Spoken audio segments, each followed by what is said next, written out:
rods and nodes, we are going to take a surface. Already, new piece of paper. Okay, so we're going to take a surface, and let's say, we've got our hyperbolic paraboloid. Is everyone sick of hearing about these now? I really enjoyed not hearing about them.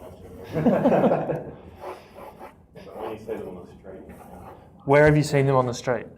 You just see them. Where? I don't know where. Pringles. Just Pringles? Yeah, Pringles. When I look at Pringles. Oh shit, hyperbolic paraboloids. What, is that it?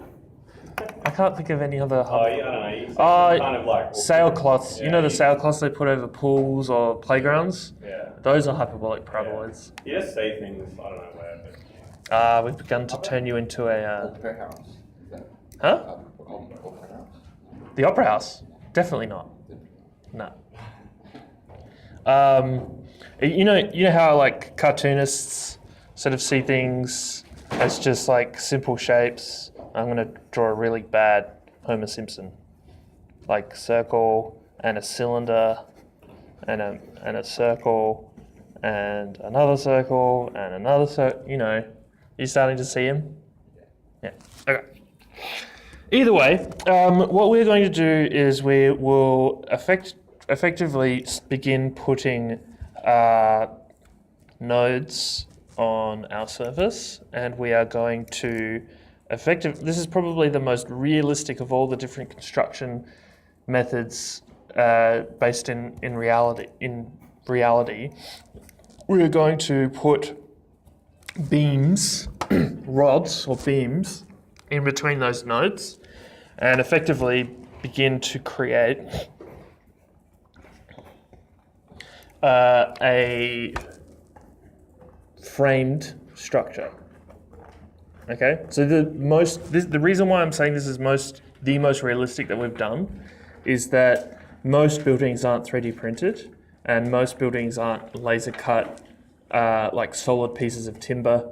We usually make buildings with beams, steel beams or timber beams, and we connect them out of like parts, right? So we are going to work on making our elements. We're going to work on making beams, and then we're also going to work on these guys, the nodes. So how do you actually connect these elements? So you guys are required to make this out of, I think it's 3mm bamboo dowel. It could be 5. Let's say 3. 5 seems a bit thick. So if we've got our 3mm dowel, is this screen thing working or not? Yep. Actually, I forgot about that.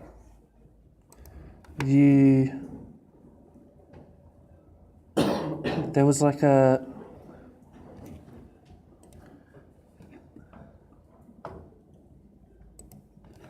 Oh, yeah. Nice. Okay. So, if this is our dowel, and we've got another dowel coming in here, I'm actually probably going to end up spending more time on my drawings now, instead of being as rough as what I used to be. So if I've got two dowels coming together, how do we connect them? How do you connect? How do you connect those two dowels? Goes into like 2 points. Right. So we have to create nodes that effectively send them off at the right angle that we want. Yeah. And when I say right angle, I don't mean 90 degrees, I mean correct angle. And we also need to make sure that that thing is buildable. And so the intention is the nodes that we make today will be 3D printed. It'd be cool if they were laser cut, but 3D printed. And the rods will be hand cut with a drop saw, effectively, or a saw, like whatever you want to do. So here's one issue that we get with computers and reality, and that is if I need to create 700 beams and I put them on a hyperbolic paraboloid, each of those beams is going to be a unique length. Okay, so would you assume that those beams in the computer would be like a nice sensible number, or would they be weird wacky numbers? When I say nice sensible number, like 700 versus 732.25391033, etc. We're used to basically seeing computers produce this type of number, right? Especially with CAD geometry. So the problem here is if I actually made my rod any longer than that accidentally, then the structure would fail. And if I made it any shorter, depending on how we design the node, then the structure would fail. So we need to design a node that works, that allows us to make mistakes, to add tolerance, yeah? And we need to design a rod that is truncated, because none of you want to sit there and measure out this length, right? We want to only measure to like, not even the nearest millimeter. I know some people care about mils, but could you imagine trying to measure out to the nearest millimeter on these rods and cutting them? No, right? So if I've got two rods that are 731.5 and three rods 730.2, each of these three rods could technically, even though they're unique, we could standardize those rods to make them the same length. And so we cut three rods of the exact same length, and therefore you reduce the amount of measuring time that you need to work, and therefore you've got a nice little system to put things together with tolerances, okay? So this is where we start talking about standardization with computational design. There is a big debate with a lot of people on whether or not standardization is worth it, because some people think standardization in architecture makes things cheaper. I'm of the opinion that it makes it more expensive. So a unique, if I have a form like so, and I put a diagram across it, then a lot of people will say, okay, if we can somehow standardize these panels and make them like the same size, then it'll be cheaper to manufacture, yeah? But at the same time, when you standardize those things, little gaps appear between them, and depending on how you're making the actual form, and in this case, let's say we had a gasket. So these are panels that have like a little rubber gasket in between each panel. This gasket would then have to be uniquely shaped to deal with those gaps.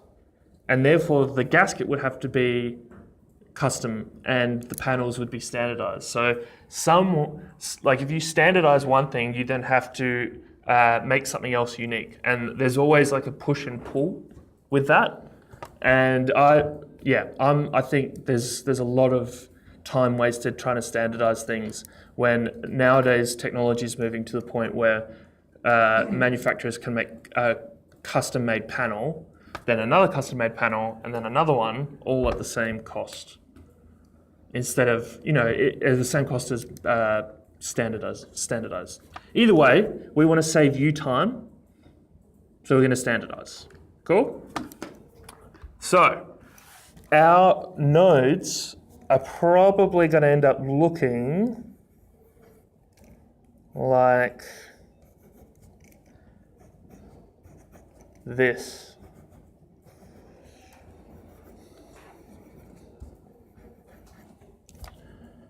So if I were to take an elevation of that end, am I still drawing on the page? Yep. Then we want to produce a socket for our dowel to plug into. I know this is a bit distorted, but I'll just draw elongated from now on, stretch everything out. So we've got a socket for the dowel to plug into, and then if I cut a section through here, let's say, then we want that socket to have a depth so that if the dowel comes in, and I'll draw my dowel.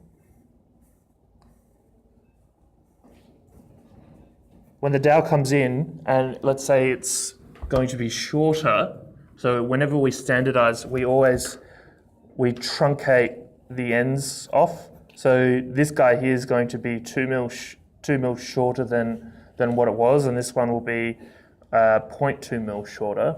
The point being, as long as it's shorter, it's fine. Yeah? So there'll be a little air gap in here that'll help. Cool? Okay, so what we need to do is put a pattern on our surface. We are then going to begin with the easier part in terms of creating a schedule of dowel cuts and lengths. We'll produce a list that we can then use to cut them out, and we'll also colorize the model so we know which size goes where. In the past, I've shown people how to do topological mapping, and that's ended up with every rod ending up being the same length. So we'll do something today that makes the rods not the same length. Everyone had to install Lunchbox for the attractor script. Was those of you who are on Mac weren't able to do that? No. Okay, we'll just come up with... I've got it on the computer at home, so I think No, let's do some topographical mapping, but we'll do it with a fucked up process called Voronoi, okay? That'll guarantee us different lengths. Okay, and then you guys can, you can go away and play around with how you want to do your patterning. Okay, and then, so once that's done, we will create a schedule of the rods, and then we will endeavor to do the modeling of these nodes. The nodes are going to be the most difficult thing for you guys. This is probably the assignment that I've seen fail the most in terms of the modeling. Actually, second most.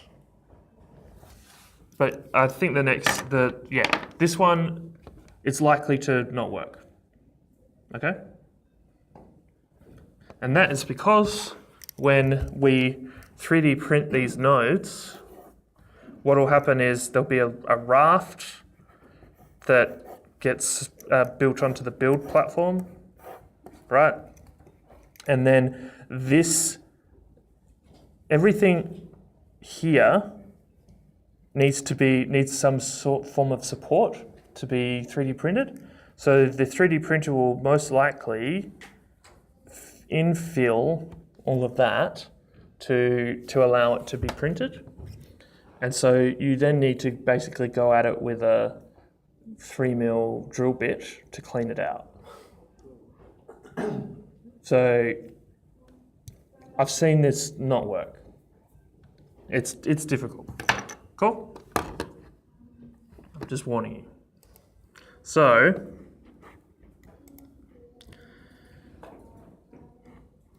what we have to do first, I'm going to use my typical surface. Am I though?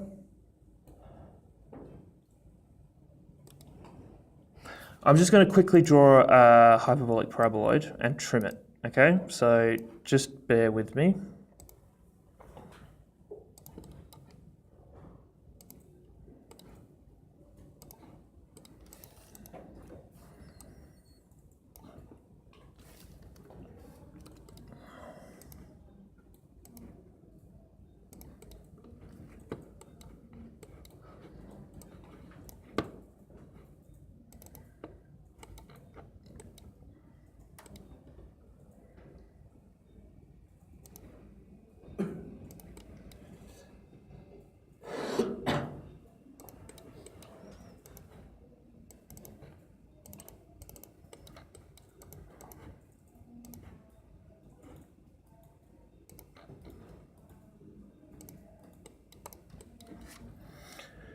Geez, it seems so much easier when you just draw it in Rhino, right? Instead of Grasshopper.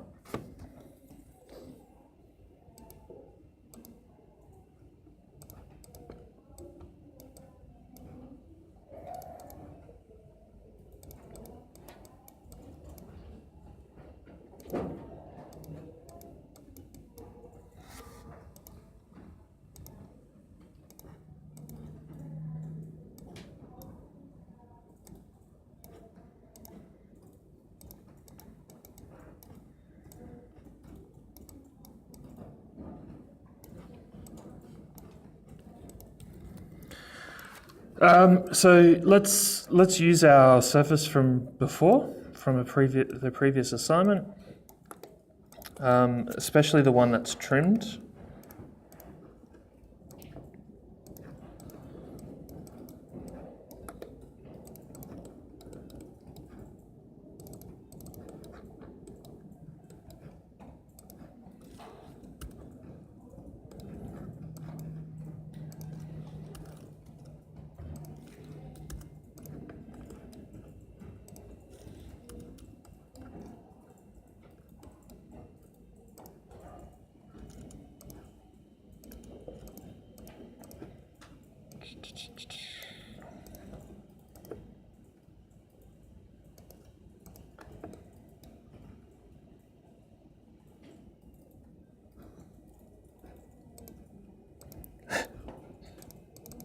Is that a hurry up, Andrew look?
Okay, let's quickly jump them in.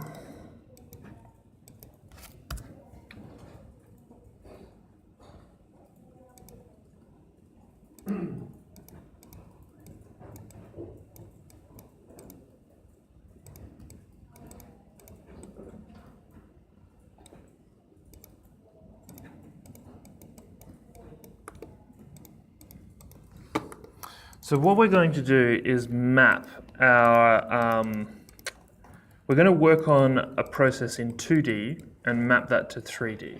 So everyone's probably very familiar with tessellation. Like Joe, Yeah. can you name a tessellated pattern? Triangles. Yeah? Triangles tessellate, that's correct. Like the same triangle tessellates over and over again. Doesn't matter what shape the triangle is, it will tessellate. Are there any other tessellating patterns that we know of quite readily? Periodic ones at least?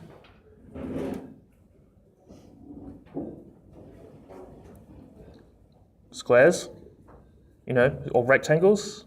So we can tessellate squares and rectangles quite easily, and we can also tessellate hexagons quite easily as well, or squares and triangles. So what is a common thread between all of those three tessellating patterns? And think abstractly. They will divide into each other. No, but they don't actually, but yeah. They're straight lines. Pardon? They're straight lines. Yeah, just think along the same line of that. They're all planar, right? They're all 2D. So if I were to draw a triangle on this surface, is it actually a triangle? No, because the surface is curved, yeah? So it's very difficult for us to play around with tessellation on a 3D surface because, for one, it's actually really hard for humans to think in 3D, especially when they're thinking of abstract elements. I know, like, when you're playing soccer or football or whatever, you can think in 3D, but if we start saying, okay, let's draw this perfect triangle on a curved surface, that's when our brains start breaking. So the best place for us to create those patterns is in 2D, yeah? So, and this is one of the more important reasons why I keep trying to remind you guys that surfaces only have 4 sides, okay? Because we can think of surfaces as a topological shape. So if a surface always has 4 sides, have I been saying that to you guys? Surfaces always have 4 sides? Okay, good. So if surfaces always have 4 sides, then if we can think of every 4-sided shape in the world, then they have a relationship to another 4-sided shape. Yeah? So just as a line, does this actually record? If I bring this up, is it recording the screen? Yeah, it must be. Okay, this is good. Okay, so if I've got a 4-sided shape, whoop, like this,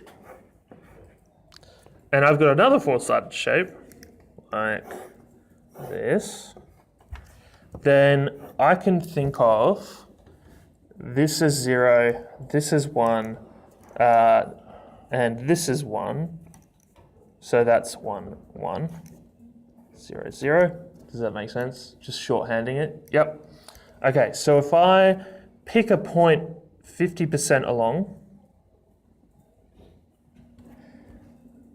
like so, and I pick a point 50% along like so, then that point there has the same relative position as if I were to pick 50% here and 50% in this case because it's warped. 50%. So those 2 points have the same percentage relationship between each other, okay? I know I'm drawing in 2D, but that they're in the same location topologically, yeah? So if we think of topologies as like a similar graphing or similar relationship, like for example, if we take a friendship matrix, yeah, or like a social network or a social relationship. So I am your teacher, right? So me and Joseph have a connection with teacher, and I'm just going to say Joseph is friends with Logan, right? So we can see a similar topography in the next class with Christina being the teacher of Darren and Darren being friends with Lucy, right? So they have the same relationship. So if I then say, go pick the person that is the center of a friendship and a teacher relationship, then we could say Joseph is in the same relative position as Darren. Yeah? So this point here is in the same relative position as that point.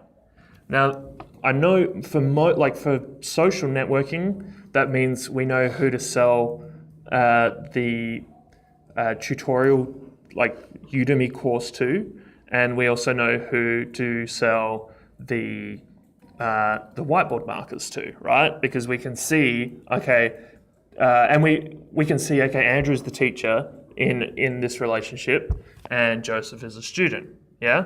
In this case, we can use this type of thinking to take things from 3D and move them from one 3D object to another, or take things from 3D and make them 2D, or 2D to make them 3D.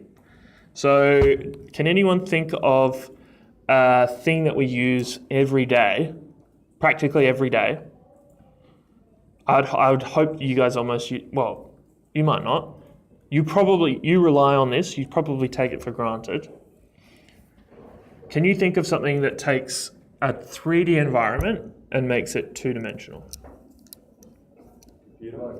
Yeah, but what about the computer? What on the computer? Like CAD or... Okay, think everyday life. Map. Yes, a map, right? So maps, Google Earth, Google Maps is a two-dimensional representation of a three-dimensional surface, yeah? So when we look at Google Maps,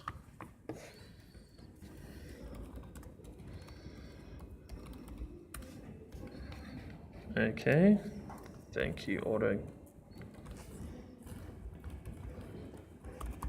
We are looking, that's right, no internet.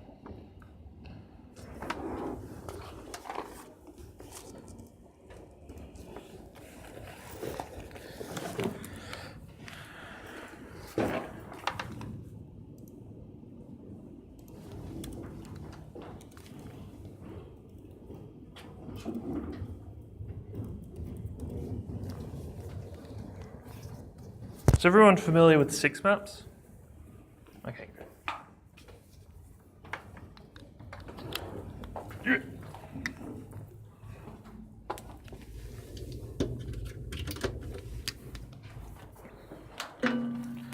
So if I take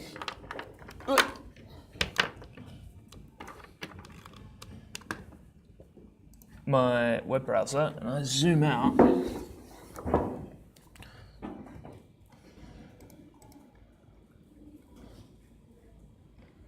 then we will see, barely have to show you, we will see what most flat earthers believe. We don't have any flat earthers here, do we? Good, the screening process worked. Okay, so we will see, oh, there we go. Wow. We get a spherical Earth, right?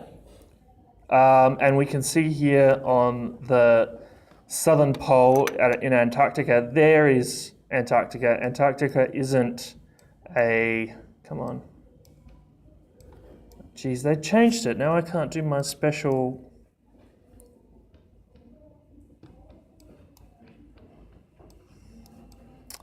You get it, right? So, geez, thanks Google. I used to be able to do that during a class. Now I can't.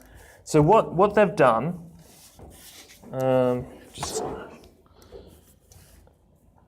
what they've done is they've taken Earth, which is a sphere, and they've made it into a four-sided surface. Okay. So the four sides are going to be side 1, side 3. So where's side 2 and side 4? On top of each other. They're on the top and the bottom, right? Yeah. So side, like if we just go anti-clockwise, so side 2 is here, side's 3 there, right? So what that means is that as we get closer and closer to the poles, then the sides are getting infinitely smaller to the point where it's infinitesimal, it's 0, yeah? So when we look at a surface of this unwrapped, we're taking an infinite thing and we're making it a length. And we're taking an infinitesimal thing and we're making it a length. And so what happens is Antarctica here on the bottom ends up being stretched out across the bottom of the map, and Greenland, which is this now 3D always? Okay. we're all very used to seeing Greenland being quite big. It still looks quite big, doesn't it? Either way, things effectively stretch out as they get closer and closer to the pole. And so in the maps, usually Greenland's much wider, and Canada becomes quite wide as well. And that hence why we use different coordinate systems in each country to make things relative.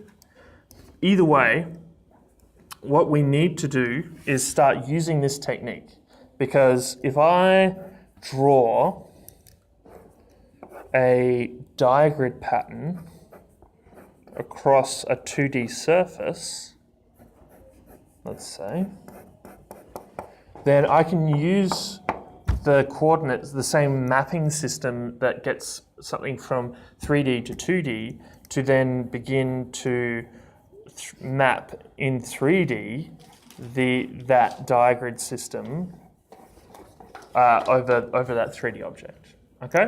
So what we'll do is we're going to use our untrimmed our trimmed surface when we need to untrim it. And I'll drop bifocals in.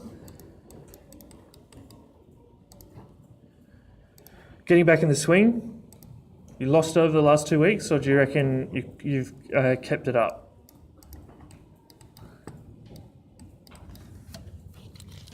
So we'll untrim it. Yep, you want to untrim that.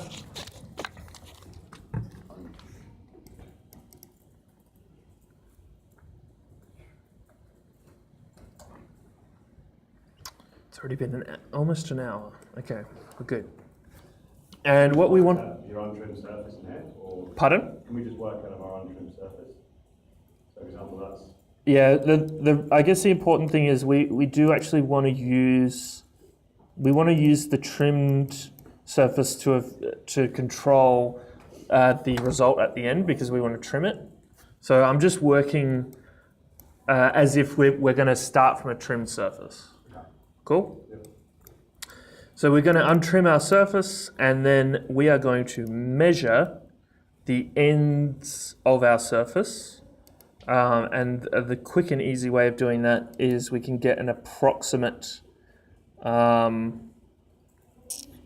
dimension using dimensions under surface analysis. Now this isn't always going to be correct. What it's doing is it's giving you a length relative to the U and the V. So if this is U and this is V, then if I have a shape that looks like this, then our U's are going to be a different length to each other, right? So this is just approximating those lengths, right? And it's not going to deal with shapes that have hourglass effects or straight, like it's just going to be rough. And I believe the component actually says so. Approximate dimensions in the U direction, approximate dimensions in the V direction, okay? Either way, we're going to use these lengths to draw a surface, and the one that we want to produce is a plane surface, and we'll plug our U and our V into the X and Y of that.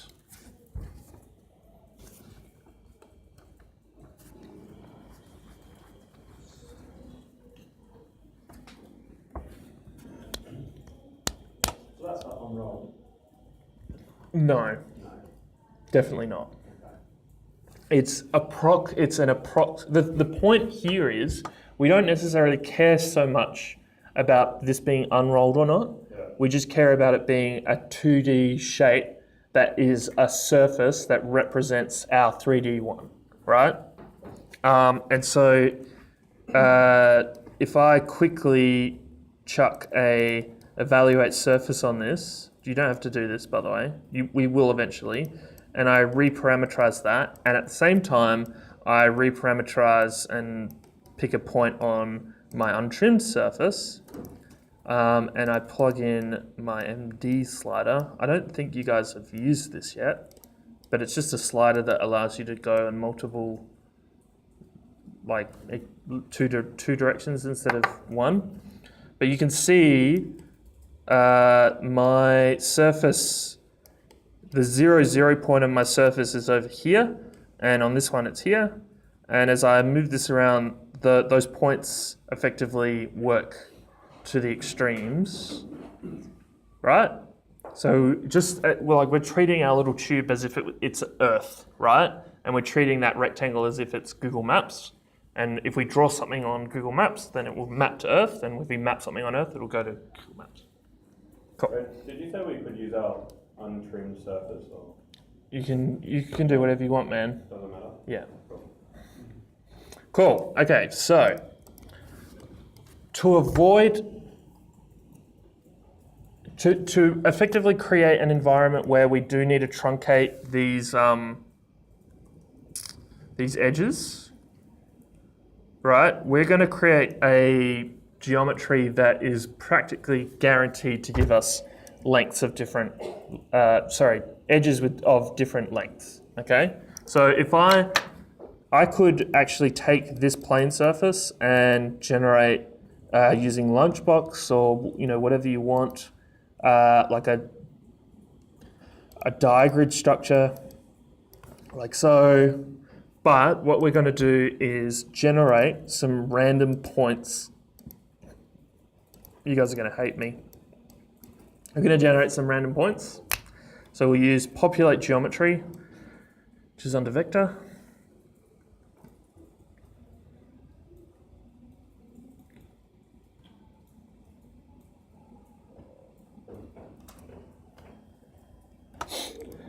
And we're going to create Voronoi shapes. Now, I really want to stress how I hate Voronoi because it's very easy to produce. A lot of people will argue that the Beijing water cube is Voronoi. It kind of is, it kind of isn't. Like if you know how it was made, it's not. But this becomes really typical when you start talking about Voronoi, and it's so easy to do.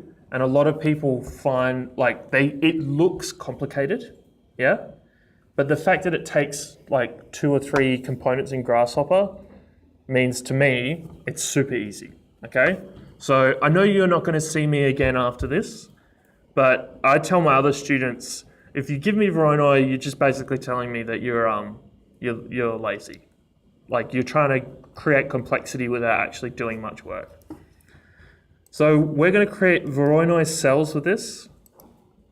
You can find Voronoi under mesh, and it's this guy here. The evaluate surface. Yeah. It's coming up in there saying UV. Well, it doesn't matter because you don't need evaluate surface Ah. yet. Just delete it. I was just showing it as an example, man. So what we're going to do is we'll plug our points into that Voronoi, and you can see that begins to create Voronoi cells.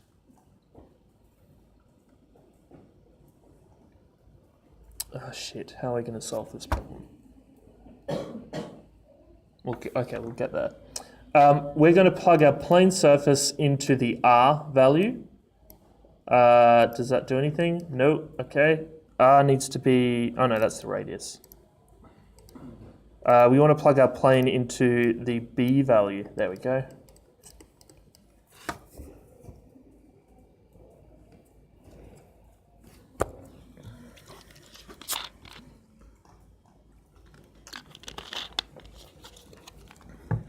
And we're almost there.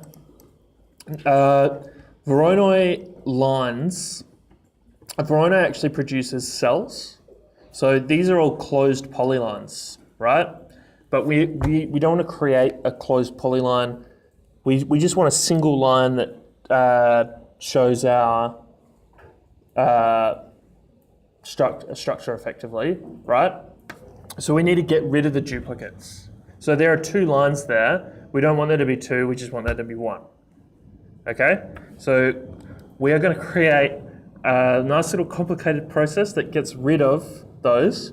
There are plugins that do this already. If you've got Kangaroo on your computer, geez, my computer's working hard.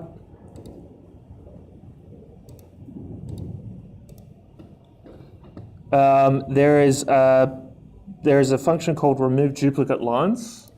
If you explode your Voronoi cells and then flatten them after they come out and plug them into duplicate lines, remove duplicate lines, you can see here I've got 561 going in and then 301 coming out. So that's getting rid of all the duplicates. But if you don't have this, you'll find that under Kangaroo 2. So those of you who are using Windows will have access to this. Those of you who aren't, we're actually going to write our own version of that, okay? So we know... Can we leave that in for the purpose of this Windows? Yeah. Yeah, okay. Yep. Or you can, if you want to learn how to do it without Kangaroo. Will it slow down the computer? What? No.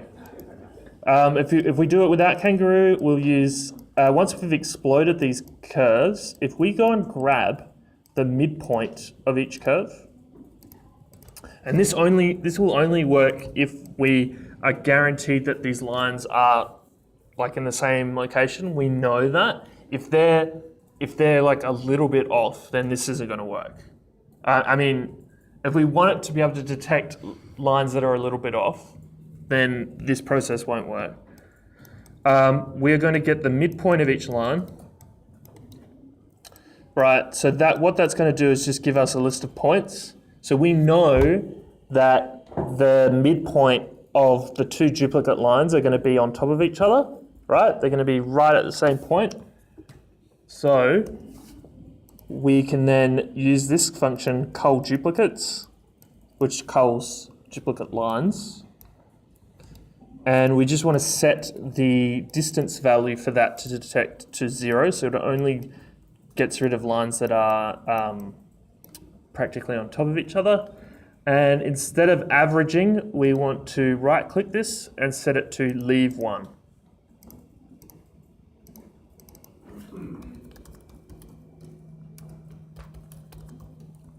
How did you do that, leave 1 again?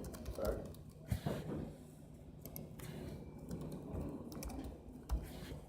Right-click the center of the component. Oh, okay.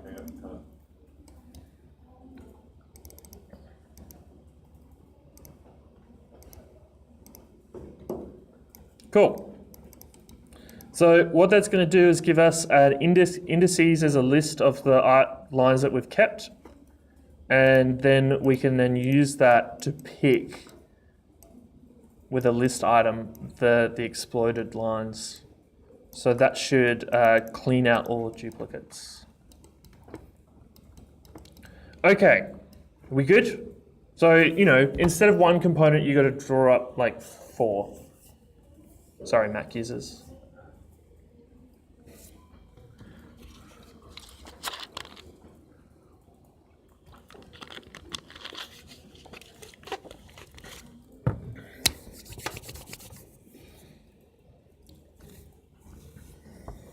Cool, we good? Okay, let's get moving. So, if I map something, like if I map a line, if I draw a line that a car travels along, and I put that onto Earth, what type of line is that going to produce? What type of geometry will it produce? So, here's a line, oops. We've got a line on Earth in 2D. So what type of geometry has that made in 3D? It's made a curve, right? Now, I'm going to guarantee you guys, you're going to absolutely struggle to make these bamboo rods curved, okay? You can steam the hell out of them. The weather changes, they'll go back into their original shape, yeah? So what we want is for the lines that we draw in 2D to result in a straight line in 3D. Okay. So the way that we do that is just we need to detect the start and end point of each of these lines, because that's all you need. You need a start and end point to draw a line. Yeah. So to make this slightly more robust, we are going to divide our curves. And we're going to divide them by a number that results in a start and end point. So how many divisions do we need on a line to just make it a start and end point? 2. You think 2? Let's put 2 in. I love how you guys have the answers in front of you. Like, you can literally test your answer before you can give it to me. So if I give 2, what does that do? It gives me a midpoint as well. So what else could it be?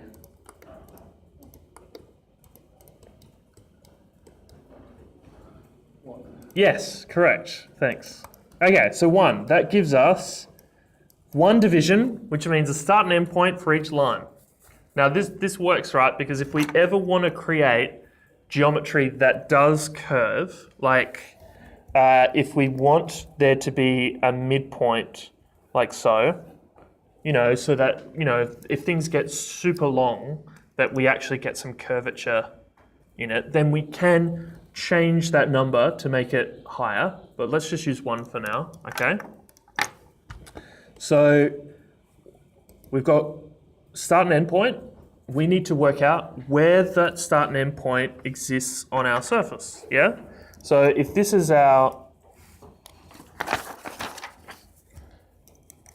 rectangular 2D surface, and that's our hyperbolic one,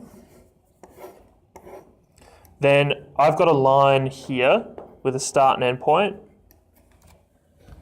If I get a coordinate of that point and that point, what number system do I need that to be in? Do I need it in measurements or do I need it in percentages?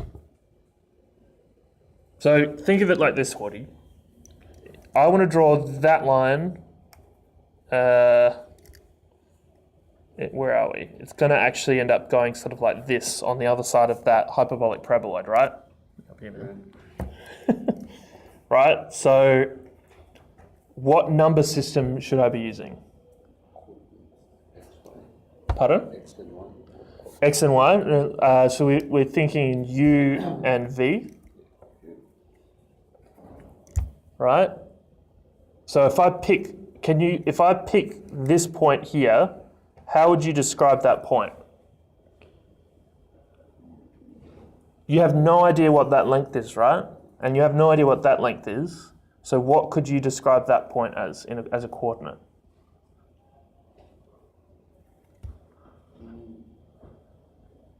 So if I say this is 0, and this is 0, 1, and this is 1, 0, and this is 1, 1, then that's 1, 1, right? And so 1 meaning 100%, yeah?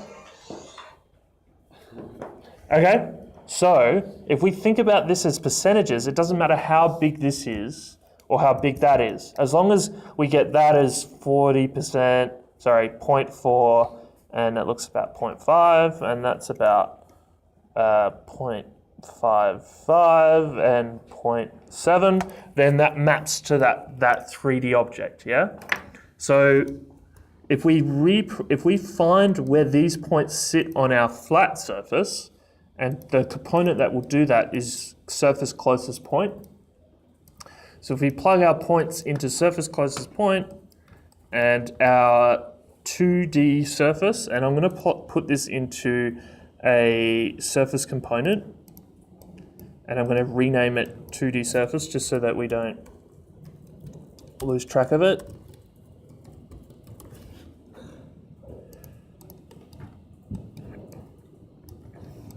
So if we plug our 2D surface in and reparameterize that,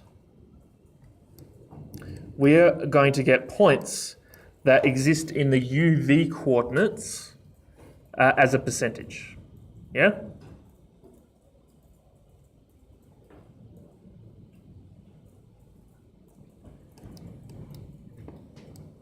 This guy. We want this guy. 10 o'clock. Most of this class is going to be doing the Boolean shit. So we've got to get there first. So we're going to plug our points into surface closest point. And what that'll do with our 2D surface, so our 2D surface is this guy, the plane surface.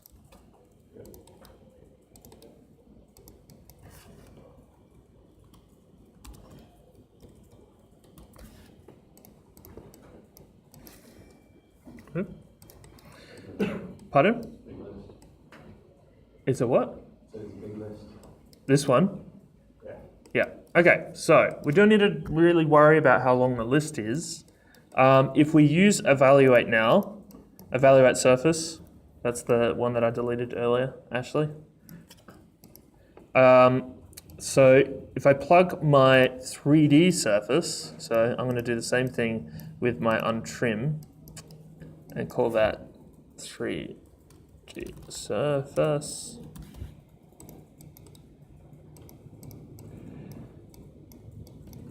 If I evaluate that using the coordinates that we've extracted from the curved surface closest point, so these are the coordinates of those points. If I use those coordinates and then reparameterize my surface, and let's just ignore the planes and just look at the points, we can see we're producing these points now on that surface.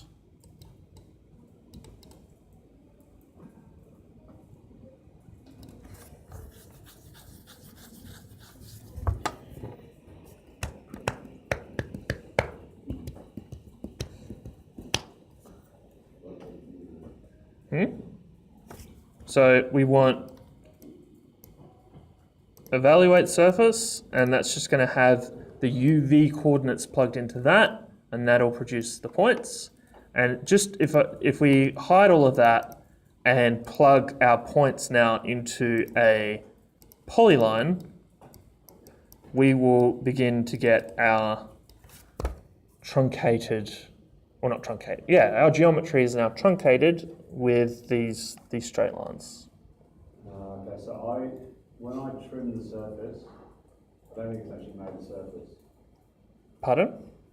When you trim it, Yeah, so way back at the beginning when I trimmed it. it's not a surface? When I've untrimmed it. Did it work, Woody? Yeah. Huh? When I've untrimmed it all the way at the beginning, Yeah. for some reason it doesn't look like it's actually made a surface. It's on it. Yeah, I think that should, when it sometimes it doesn't display a surface, it just displays. Yeah, that's cool. Okay.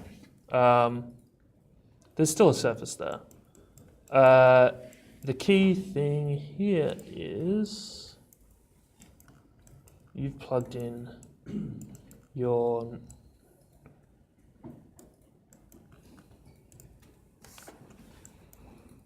points up there. What one's this one? No.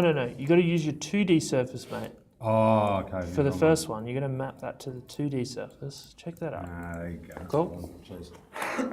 Is everyone good? I got the same problem. You got the same problem? So your 2D surface is going in, and your 3D surface is plugging into here. Just remember, you got to reparameterize both, right? Guys, so you got to reparameterize these things so that they work in percentages, yeah?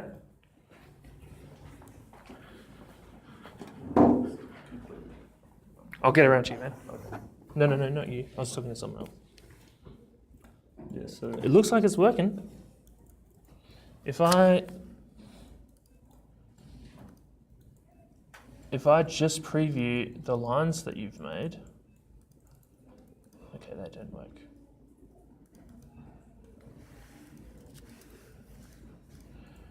(2D surface in, 3D surface out, UV coordinates, points. Ooh, what's going on there?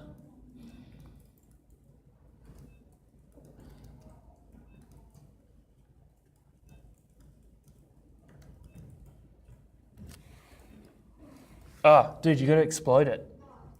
You missed the explosion.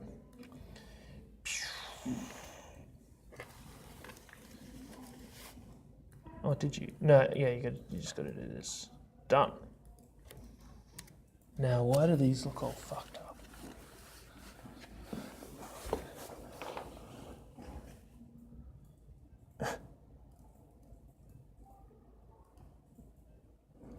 Cool. That's solved. No problem. Can you work on the trim one? Because can you trim it? Like, Trim your surface a little bit? Because there'll be a few things coming up that are, well, unless you want to just skip them. You'll see. Yeah, just basically like It's working. yeah, it's working, but it's not showing the surface. It's just like. Don't worry about that. You don't need to see that. Yes. You're good, Ben. It's good. I start on here. Yeah. If you're trying to find the midpoint of a line, you're looking for -3 for some reason, not 0.5. Okay. Yeah. Then correct. This needs a surface to go in, right? Yeah. So we want our 2D surface to go into the first one, and we want that reparameterized.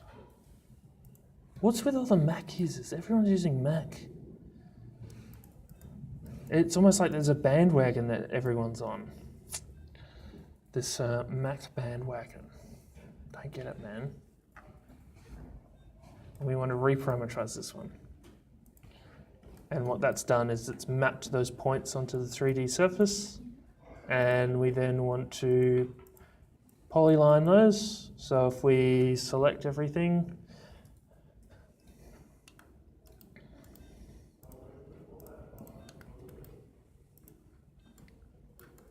we just need to set that to +1. Why is it doing this? And we need to, no. Oh, what's going on with that? It's all screwed up. So we've exploded these, we've picked the midpoint, we've culled, done. Cool. Is yours working? Yeah. Cool. Yes. what do you mean trim the surface? Pardon? What do you mean trim the surface? Can we just make a shape and trim this? Oh, right, okay. Yeah, just because we're gonna do something important soon with trimming. We all good? Excellent. Let's just double check everything's recording.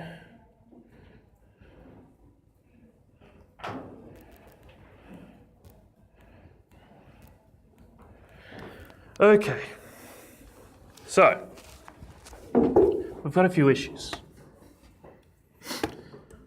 We have a fairly wacky 3D shape right now, but most of you will note that it's definitely not producing something, like it's producing it well beyond the bounds of our trimmed shape, yeah? Except for Roy.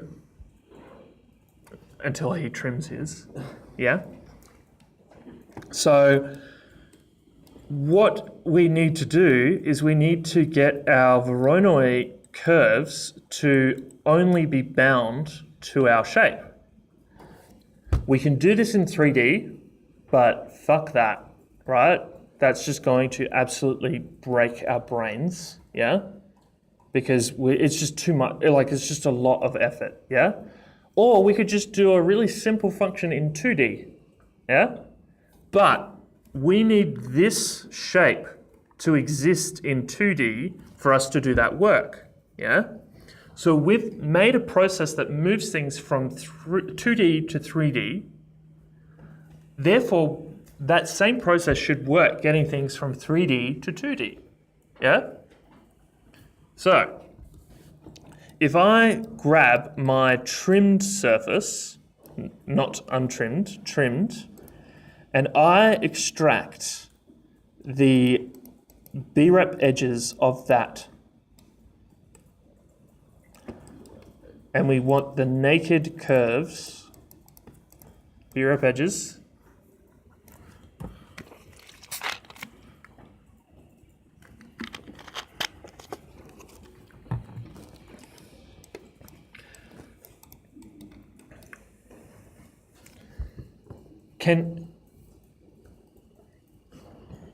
Can you guys do this, or do you want me to talk you through it? We want to move these curves from 3D to 2D. Yeah? So we've made a process that moves things from 2D to 3D. You can, I'll just do it. We can take this process and do the exact same thing. So if I take my divide curve, the 2D surface, the 3D surface, and everything in between, right? And I put my 3D curves into my divide curve, right? The important thing is we're going from 3D. So 3D actually goes into the surface closest point, and 2D goes into the evaluate surface. And we can see that's beginning to create some curves. But they're a bit wrong, right? So first things first, we need this to be maybe a division of 20. And that's beginning to look more correct, yeah? And we also want the output to be an interpolated curve instead of a polyline. And what that has produced is the curves from 3D to 2D. Did I go too fast? Yeah, 100%. Way too fast. Yeah. Did it make sense? Yes. It didn't make So let's just do that again. If we take this particular system here, and let's turn it into a cluster. Just slow down, man. We'll get there. So we are going to take our curves and plug them into a component like so. So this is effectively like a nice little parcel system that we've got, where we'll keep the polyline at the end, and we'll also take the division out, and we'll plug that into an integer and call that division. We'll make a nice little clean cluster out of this thing.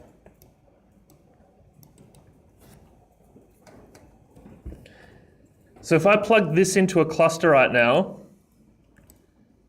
we're going to get curves, 3D surface, 2D surface, and division.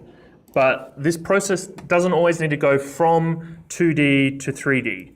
So what we'll do is we'll make another component that says from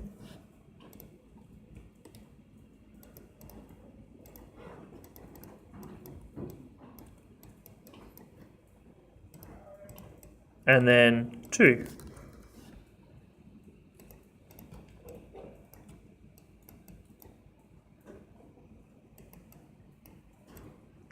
So we're going to take our curves and we're taking them from this surface to this surface, and we're going to use this division. Does that make sense? Okay. So if I select all of these now, Oh, okay. and I cluster them, Oh, no, it's changing. No. Step it. What are the curves, mate? pardon? The curves.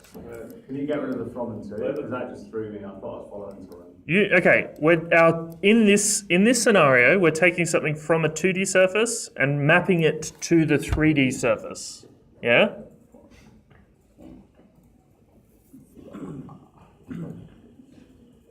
Woody's getting it. I can see it. He's huh? The curves. Those are the curves that we want to. That's the thing that we want to map from the surface into the 3D surface. They're these curves. Yeah. They're the thing that's going into the divide curve. Those are our curves. I've just got a list item going into the. Yeah, so let's put a component. Let's put a component in there, like a geometry component, and name it curves. Okay. How much is the division for? At the moment, this is 1, set to 1. Are we all getting it? Kind of. I knew this was going to backfire. I've got to be quick.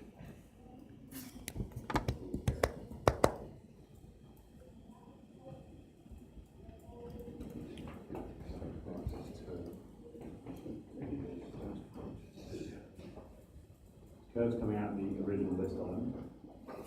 Yes, the curves are just coming out of this list item. That list item there, yeah.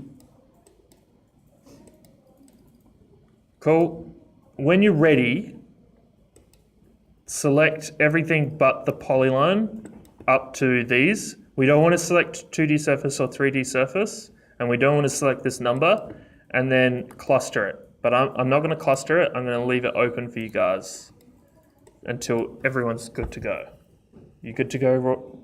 So we don't want to take the 2D and 3D surface. We're not going to cluster those. Oh, I'm not going to cluster because clusters don't work on that. Okay, really? Yeah. So, okay, in that case, what we're going to do is we'll copy this, right? Yeah. Now, if we look at this process, we want to take the curve from 3D. So the from is going to be the 3D surface and 2 is going to be the 2D surface, right? So we're going to take our curves and we're going, I'll just copy the 3D and 2D as well. So we're now going from 3D surface to 2D surface, and our division will set to 20.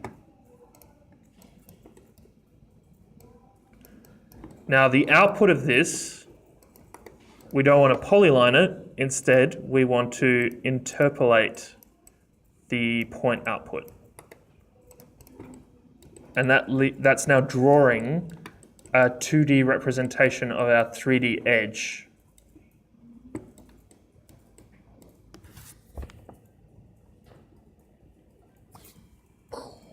Alright, so 3D surface.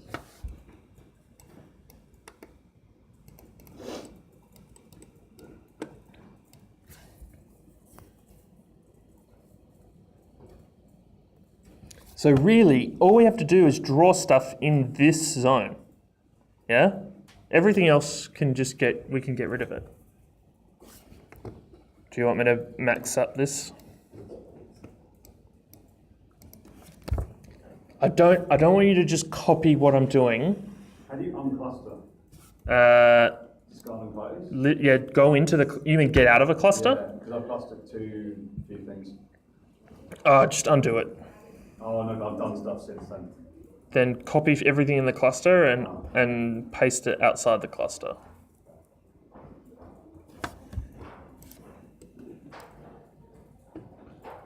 Does this little diagram make sense, what we've done? It's basically, we can write it from scratch if you want. Do you want me to write it from scratch? Does copying and pasting and make it more complicated? Yeah, pretty much. Okay. I'm gonna start it from scratch if those of you who don't understand, okay? We have our curve, our 3D edge curve, right? We want to divide that by a number. So we're going to divide it by a number more than 1 because we want it to have some curvature in it. So this is me dividing these edges up by 20, yeah?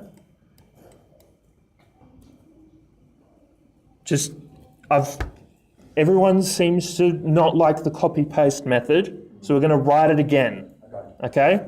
So I'm taking the trimmed surface, getting its B-rep edges as curves, right? Everyone's there, yeah? Okay, I'm dividing that by 20.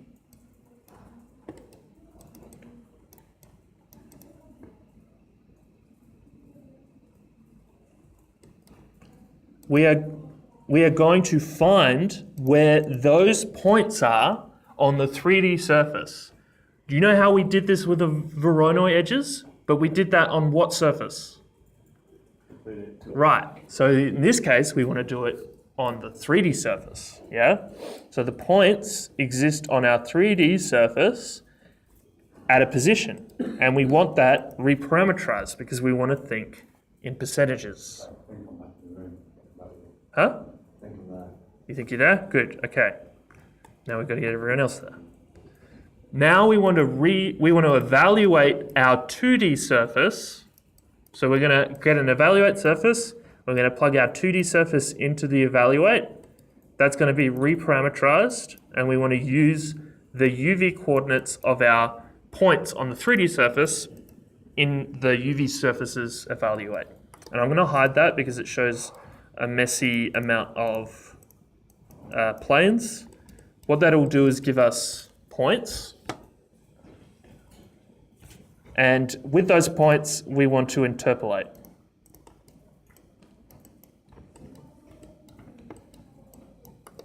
And that should produce a nice curve of our trim. Are we there? We're all there now? Do you understand how similar that is to this? To the first time we did it? It's practically the same, except we're using the 2D surface and 3D surface in the opposite direction, and we're just dividing our curve by a larger number, so that way we're getting where those points are in 3D instead of as a straight line. Cool? Excellent. We're all there. Okay, so now let's join our interpolated curves to create a closed polyline. We need to flatten that, so just be mindful that we need to right-click and flatten the join curves. That's now producing this nice 2D shape that we can then use in trim with region, okay? So trim with region takes a 2D curve region and a bunch of curves. So the curves that we want to use are going to be the ones that come out of our list item. So what that does is it gives us all the curves on the inside and outside of our shape. So in this case, this is our region. We want the inside curves, which are these. Just 1 second. What the hell is that?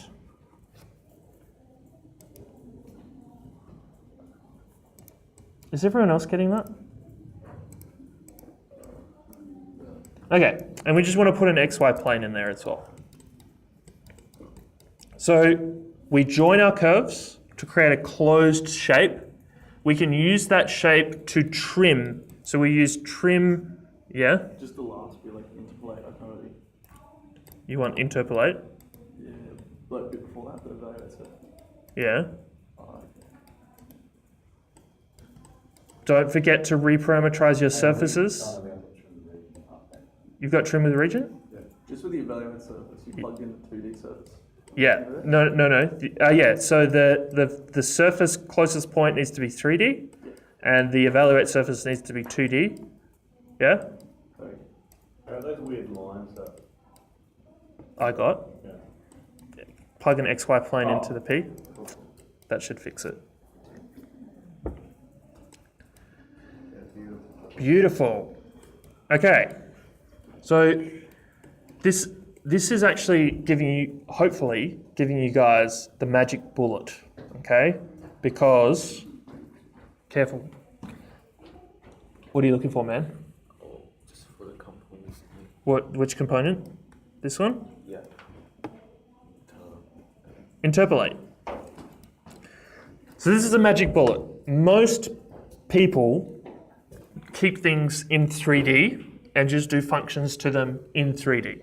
And they keep things in 2D and do functions to them in 2D. So there are all these cool functions that only work in one space or another.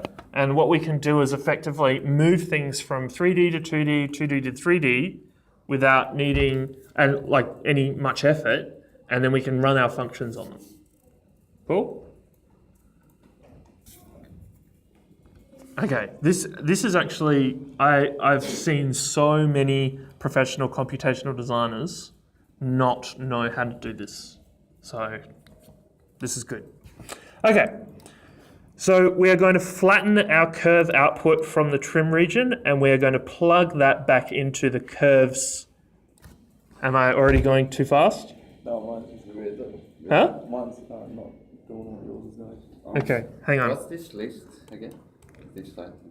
This is the one after we've done the explode and the cold duplicates. It's the curves that we've mapped to 3D. Oh. So I'm going to do one more step, and then I'm going to walk around and check where people are at, okay? We are going to plug the flattened curve output from trim region's inside list, not outside, into the curve geometry of our 2D to 3D remap, which will mean that it will only map the curves that are in our shape, okay? Instead of doing all of them. And I'm now going to walk around.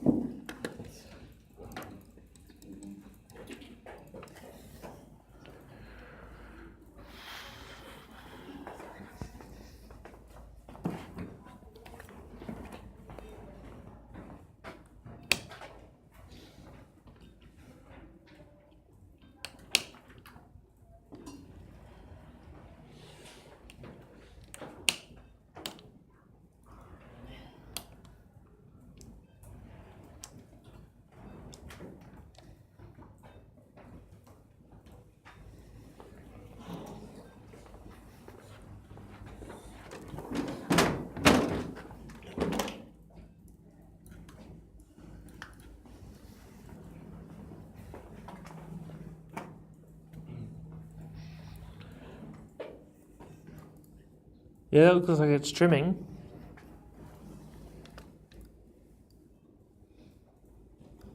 Now you just need... Oh, you did cluster. Okay, so this guy over here is now that. What's going on there? So I think that one's the 2D surface, the middle one's the 3D. Curve, surface, surface.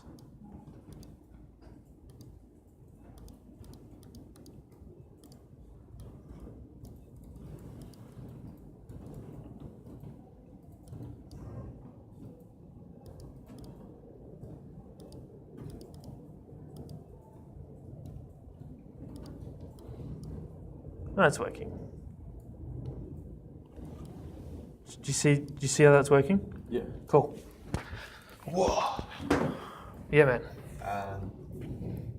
It's not good enough. That's good.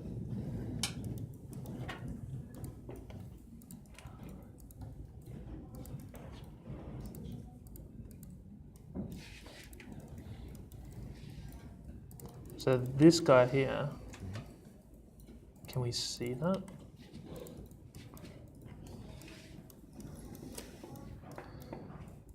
You've got that missing. Right. That then... So you didn't trim it, okay. Okay, so that's then trimming that, which you're then using, which is perfect. So that's all working. But you haven't trimmed your geometry. Well, I tried. You tried. That's cool, man. It still works. Sure. You need the power. You're good. You look good. So, guys, you might need to you might need to increase the number of points if you want, depending on how many pieces you want to cut. If this number here on the populate geometry, n, number of points to add, if you increase that, that'll increase the number of Voronoi cells.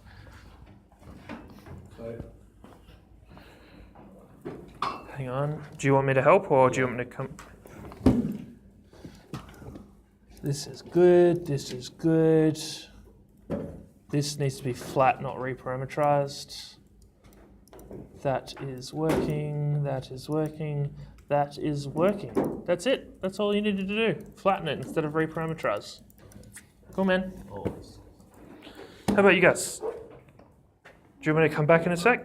Yeah. Okay.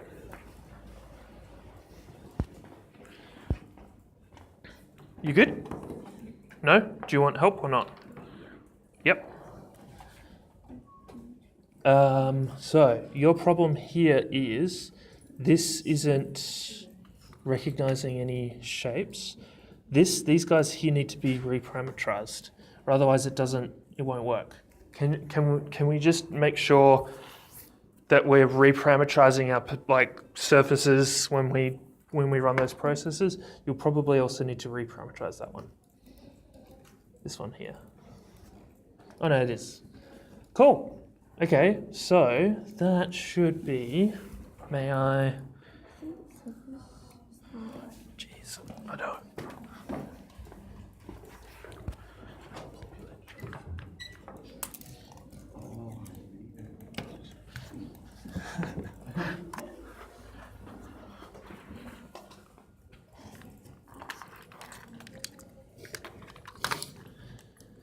Okay, so we have evaluated that surface that is creating this geometry, which is interpolated, flattened and joined, and we have that single curve that needs to be lead 1. So that is trimming.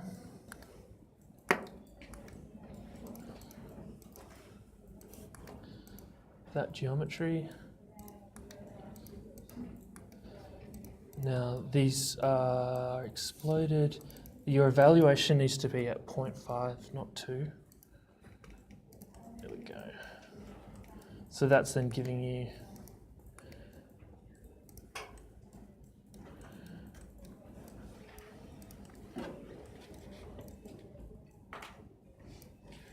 these need to be reparameterized as well. And see how that's now producing that in 3D. So if we increase this number to, let's say, like 300, I think you need to, don't press enter. See how that, what are we doing now? That's exploded. That needs to be 0. See how that's now increased the number and you've got a nice little pattern there? Okay, excellent. No problem. You good? So I just can't figure out where that goes. So I've got it to there. Yeah, that needs to go into the 2D to 3D mapping. So that one there. Is that the original one? I've just got so confused. May I? Yeah, please. This is going 2D, yep, so these guys here, Yeah. they can effectively go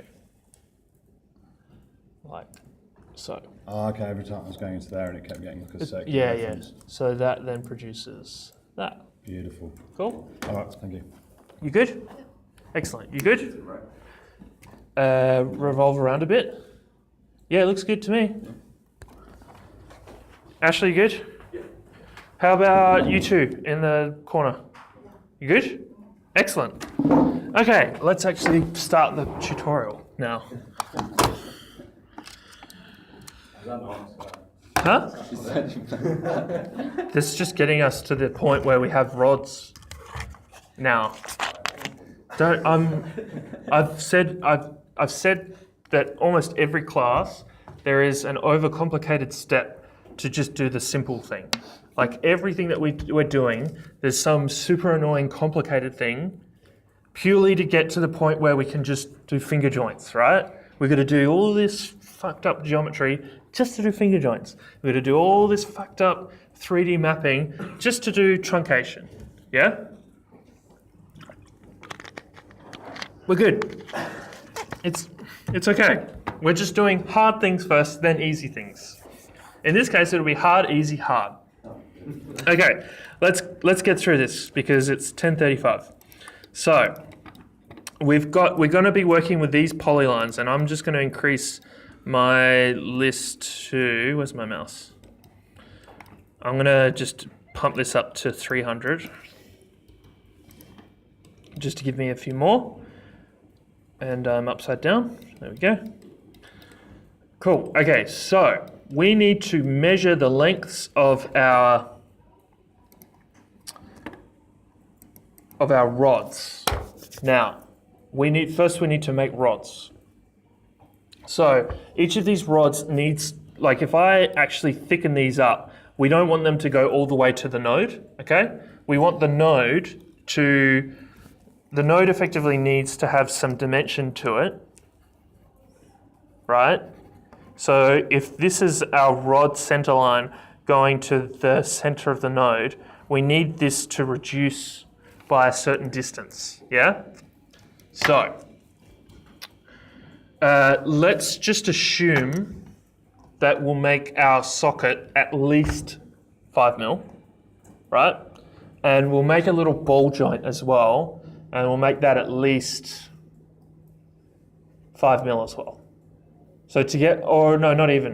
What we'll say is 3 mil and 5 mil. So 8 mil. We're going to make our lines at least 8 mil shorter, and at least 5 mil shorter because of the bowl, and then the socket's 3 mil. Yeah. So if my ball on the node is 5, then how far back do we need it to at least cut back?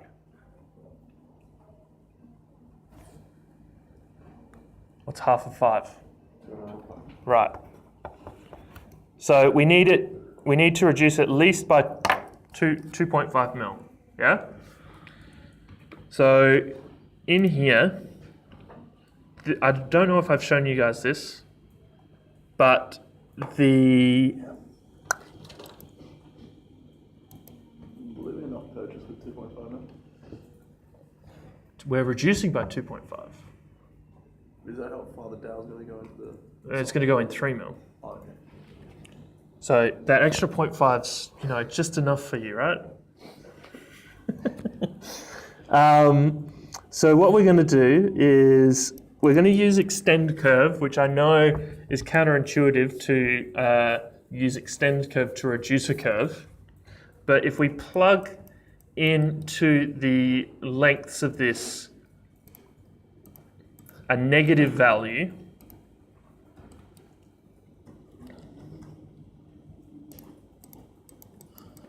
then that will actually reduce the lines.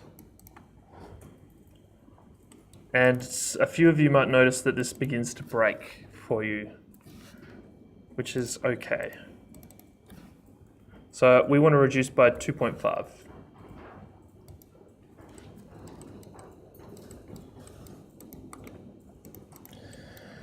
And in my case, the reason it's breaking is because my geometry is actually tiny, and what I have to do is actually make it bigger. So I'm going to make mine 5 times bigger. Yeah.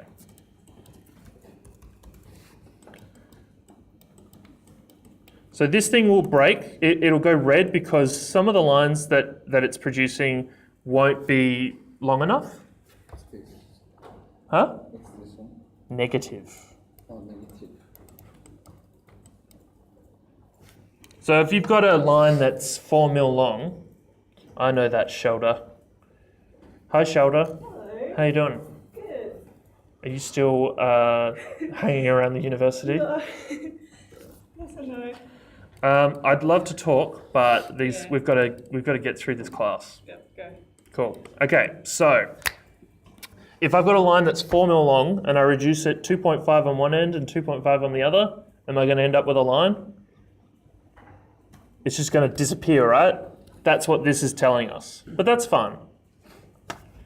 What that will mean is you might need to change your configuration on your surface, or we can just ignore the fact that there are lines disappearing. Usually it's probably going to be on the ends. Cool? Is that happening to everyone else? Is everyone getting this? Yeah, but I don't think mine's massive. Yours is massive. Geometry. That's cool. That's fine. I'm still getting the error. Yeah, it's because of these short distances with the Voronoi. If you make a triangular grid or a square grid, it'll stop. It won't exist. How did you increase the size? Pardon? How did you increase the size of it?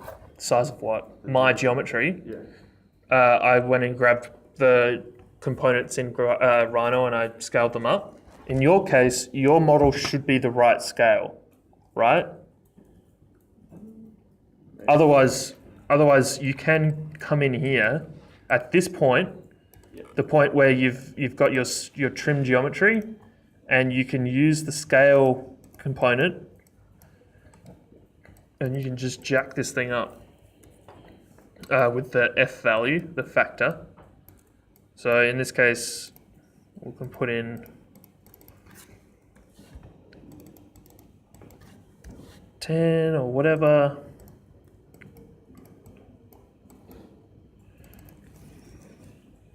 So make this 5 times bigger, and now we're like this thing's not broken any. Oh, it's still breaking.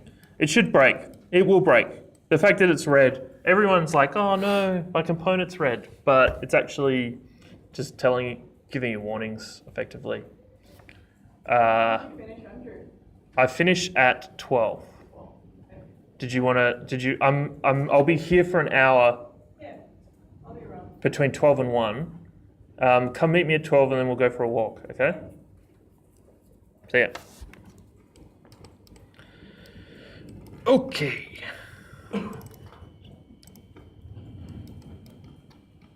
So, these are effectively going to be our rods. Let's begin truncating them now, and then we'll do the nodes. Let's just get the rods out of the way, okay? So, we're going to take a flat list of rods, and we're going to clean out all the crap. So we can see here, see how after I flattened this, we're getting a null. And we're getting all these nulls. Let's just get rid of them. So to get rid of nulls, we can plug this into a clean tree, which is signified by a saw, because that's how you clean trees up in reality, apparently. And that should automatically just get rid of all the nulls. Then we need to measure the length of our rods. So we'll use the length tool. Function, sorry. Whoa, we're getting some really short rods.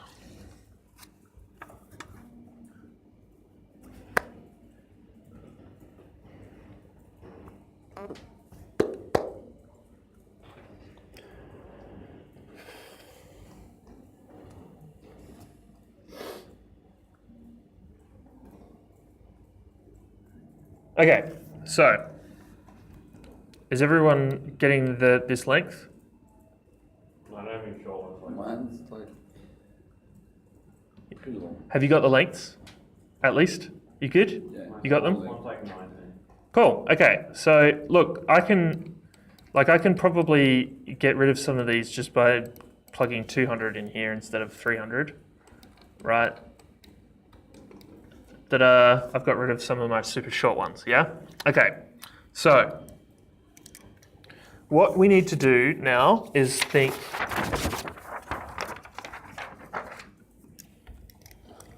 Hard. We're gonna draw a node like so, and I've got a line that's coming to here. Yeah. Now we want to begin standardizing these so that they're roughly the same shape. Yeah, the same length. So if I'm going to produce a 3 millimeter socket, yeah, then what are we willing to reduce our length down to? right? So if I've got 20, if I've got a 29.3 mil rod, I might want to divide, like I'm willing for that to be at least, let's say 1.5 mil shorter, yeah? Now also remember that all of these rods have nodes on the other side, yeah? So the node on the other side, we're also happy for that to be 1.5 mil shorter. So our 29.3 can at least reduce by maximum 3 mil. Because if we reduce it by 3, that's 1.5 on one side and 1.5 on the other. Does that make sense? Cool. Okay. So if we take all of our numbers and we round them, rounding isn't going to be reducing by 3 mil, right? So there's this cool little maths function that you can do that helps you do rounding to weird and wacky numbers. So if the standard maths function is for rounding, round x and then a number as a maths expression. So if I put round x1, that's going to round our numbers to the nearest one.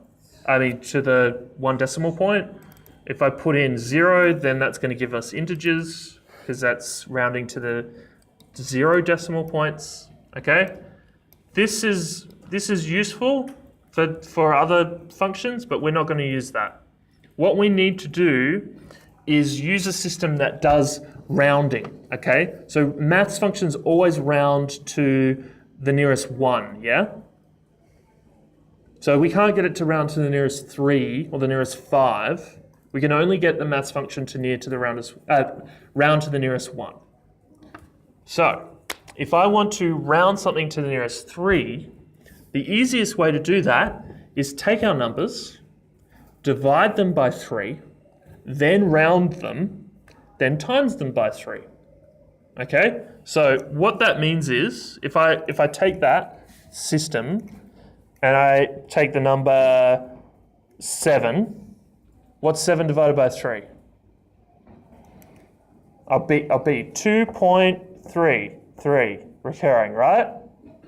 So if I round that to the nearest 1, what do I get? 3.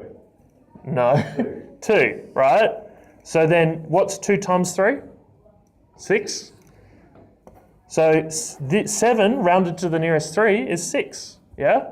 And we can do this with every number. So let's take 5 and divide that by 3. What do we get? 1.66 recurring.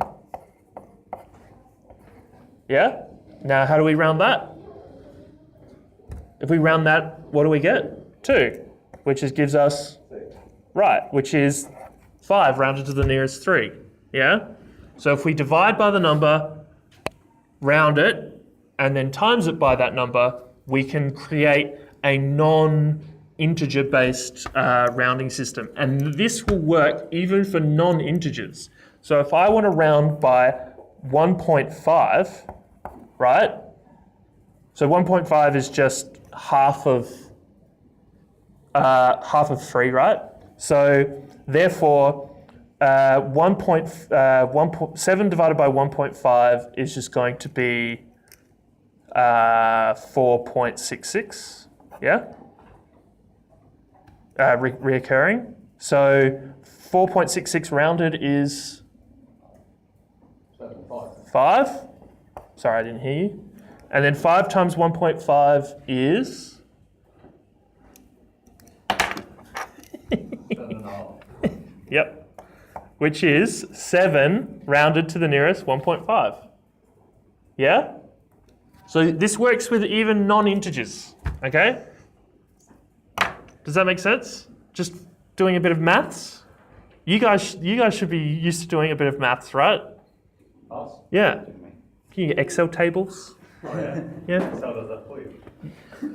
Okay, well this is simple stuff, right? 1.53, simple stuff. So let's write the maths function for that. So first thing we're going to do is we're going to divide by our number.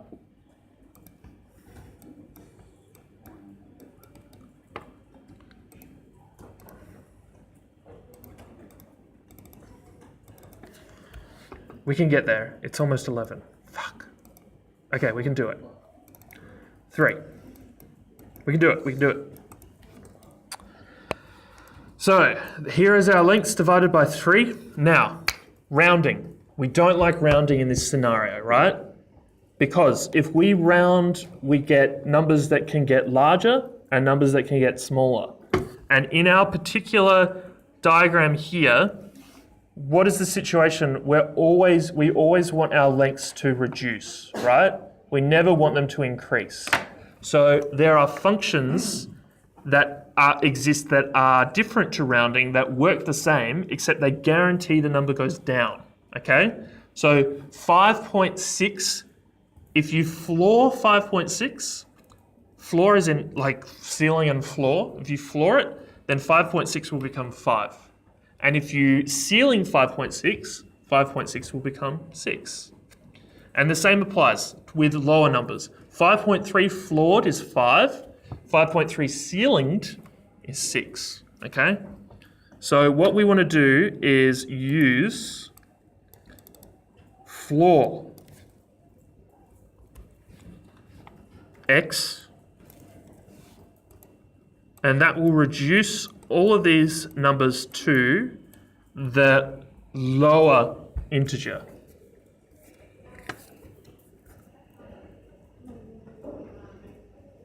What's the X? Pardon? I don't know what mine is, right? Pardon? The expression. You need to clean. What am I? X divided by y. What does the little warning say, man? Right hand. Oh, this is off. Oh, whoops.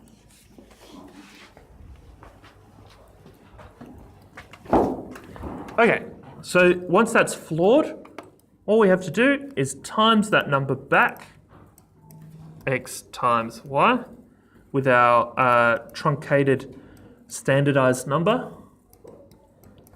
And this is now, these are the lengths that we want to cut. Okay?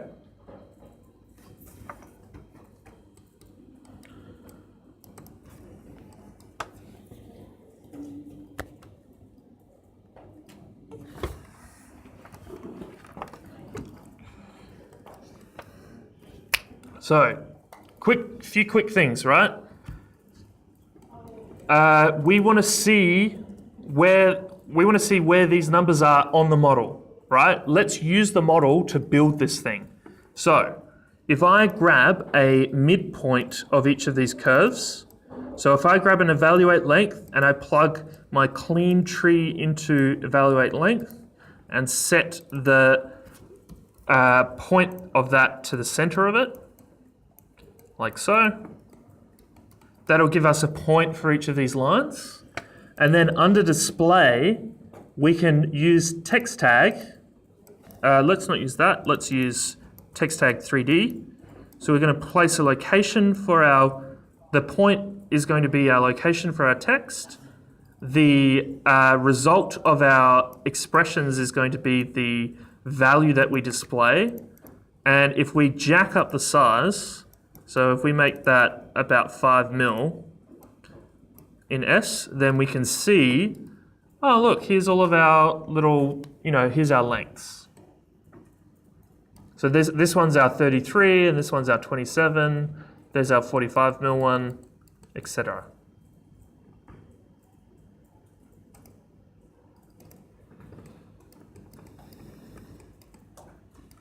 Cool?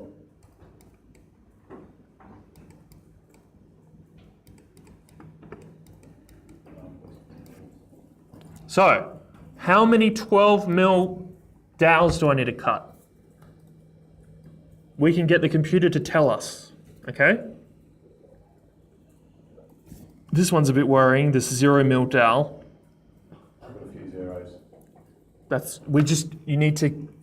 The way to get rid of them is to, yeah, you just need the Voronoi system to, this is why I don't like using Voronoi, because it's going to cause this issue. Just consider, Joe and everyone, that you don't need to use Voronoi here. You can use Lunchbox or whatever division system you want. Let's go. Is that Lunchbox? If we use Lunchbox here, like so.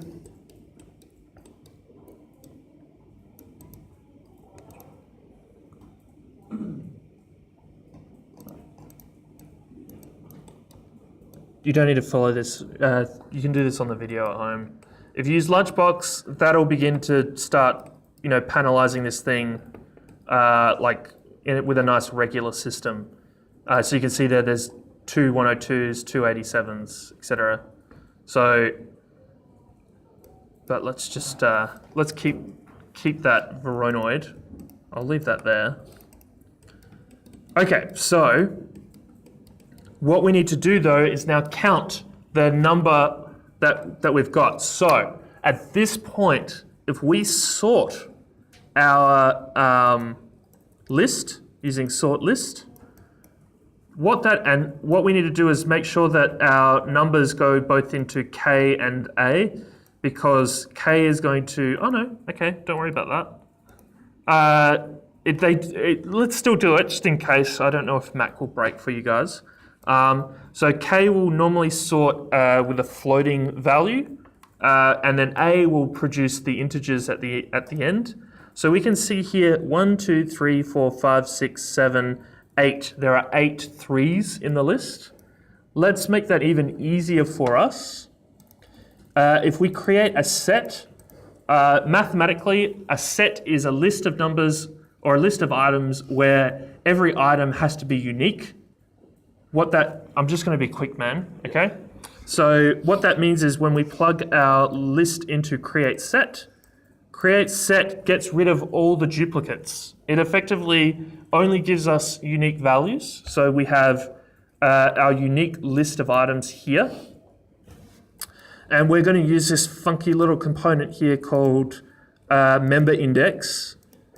And member index, if we plug our set in and we plug our sorted list, that will give us an index of every item. So you can see here, item 3 goes from 1 to 8. Item 3 goes from 1 to 8. Item 3 goes from 1 to 8, yeah? So the beauty of this is, not only does it give us the indexes of the 3s, we can also count each branch to give us the number. So here, 1, 8, 4, 2, 7, 5, 10. That's the number of rods with that certain length. So, and I'm going quickly because you're gonna watch the video back, okay? What that means is I can use an expression where I put an X, like a times, in between 0 and 1 here. And if I plug my list length into the first one and my created set into the second, making sure that I graphed it going into Y, that'll produce a nice flat list where I have 1 0 length rod, 8 3 length rods, 2 9 length rods. So if I quickly, after 1, put in millimeter and put a space in between the X and the 1, we can see we've created a nice little schedule of all the different lengths that we need to produce, okay? This is much more human readable for you, right? Okay, so that's a little process that you guys can do at home because I can't imagine you guys kept up with me, okay? Okay, so what we need to do now, that is effectively producing all the lengths of rods that you need to cut manually, right? You've given yourself instructions on what you need to produce, and there is a visual display showing you where each of these goes. So once you've made all your 36 mils, and we need to make 3 of them in this case, keep them in a nice little pile called 36, okay? Make a piece of tape, write 36 on it and tape them all up, and then sit at your computer and you need effectively assemble these. We need to make these nodes, and we've got an hour to make them, and it's probably going to take an hour, okay? So, node making, let's do it. So, we need to go back in time, back through the script to the point where we have our polylines before they go into the extend curve. And I'm going to actually use, from now on, my lunchbox component just to make things faster and simpler. Will the polylines go before the extend curve is broken? Broken. Pardon? The polylines what? Oh yeah, no, it's all good. Don't worry. Okay. So these polylines, they're going to help us produce the nodes. Now, how the fuck are we going to do this quickly? Okay, so let's just pull these off to the side. So our polylines are going to come up or down. Let's go down. We want to get the start and end point of each of these, and we'll use endpoints to do so.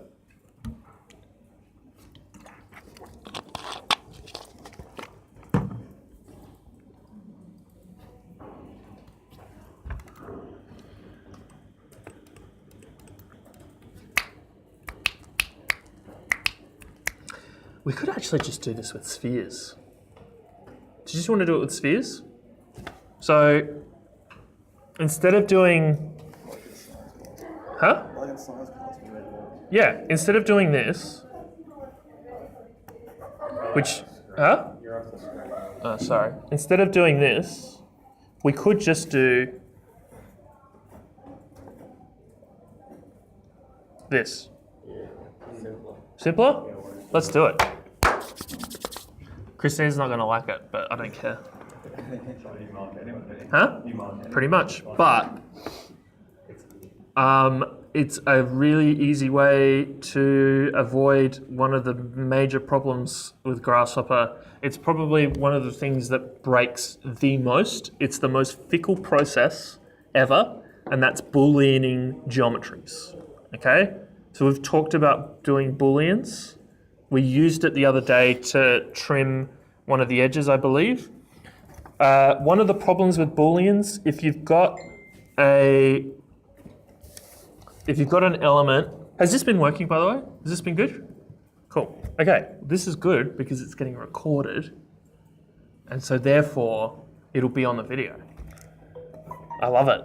Next time you see me, this jig will look much more professional. This is, I literally turned up and I'm like, oh, I forgot to make the jig. And then I was like, there was a piece of cardboard just there. So I was like, done. Need to get like a retort stand or whatever. Huh? Whatever they call it. One of those retort stands from signs, like big arm, stuff like that. So plant. Right. I know what you mean. Cool. What was I about to say? If I've got a geometry like so, let's say it's a cylinder, and I've got another geometry like so, and they're basically like the surfaces are co-cylindrical, they're co-surfaces. They exist perfectly. They overlap. If you were to go in between the two surfaces, it would be zero distance between them. Then sometimes your Rhino geometry will go, when it unions, it'll say, yeah, that's just one single cylinder now. And some other times it'll go, yeah, I'm broken, right? And if this is like 0.010, like 0.0001 mil out, then it might go, yeah, broken. Like, it just breaks constantly. And so generally, if I can avoid using Booleans, I will avoid using them. But today we kind of have to use them. So the trick last time we did this was we were making these sockets like so, and then we had another socket like so, and another socket, and they just ended up breaking. And I thought, well, what if we just put a ball in the middle? That'll help solve it. And now my epiphany was, fuck the sockets, just put the ball. Yeah? So that's what we're going to do. we are going to produce,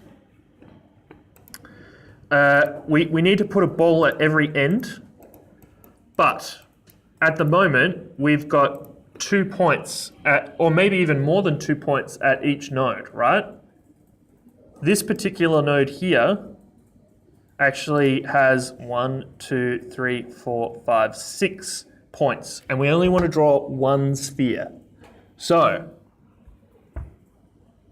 there's a component I used earlier, I glossed over it quite briefly, that gets rid of duplicate points. Can you remember it? Oh, yeah. Cull duplicate, right?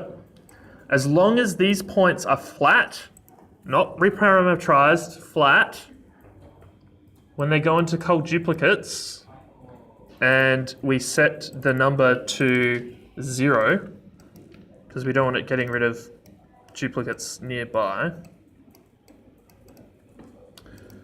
then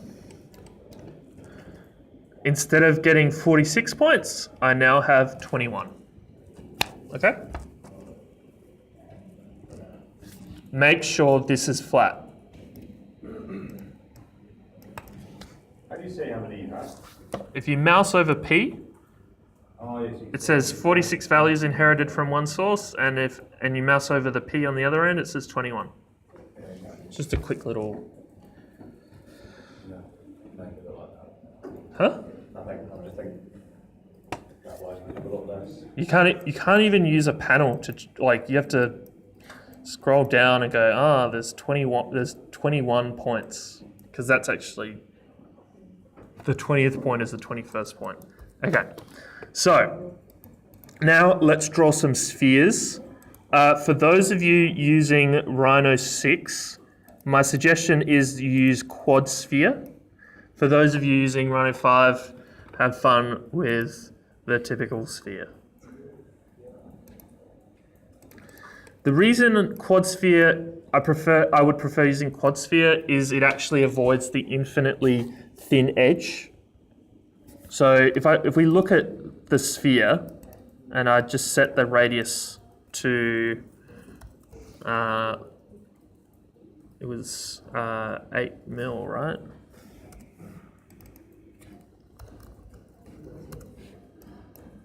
So if we just quickly look at this guy, you can't have a 0 radius sphere. You can see we've got this, there's the edge of that we were talking about earlier. You know, they're infinitely thin at the top and infinitely thin at the bottom and one single edge. So in theory, mathematically, spheres have one edge, not 0. That's not true, but still. When I use quad sphere puts 6 edges, 6 sides to every sphere, and it means that you don't end up with any infinite ends. And I feel like this will work better for Booleans than this one. Let's find out, those of you using Rhino 5. If it breaks, let me know, and we'll know if quad sphere breaks.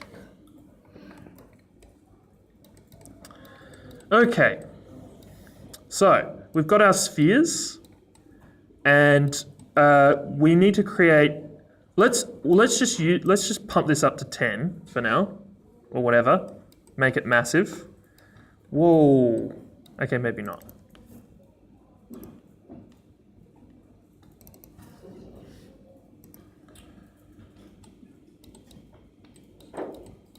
Okay, we're looking like your average science experiment. This looks like it might need to be set to 0.1.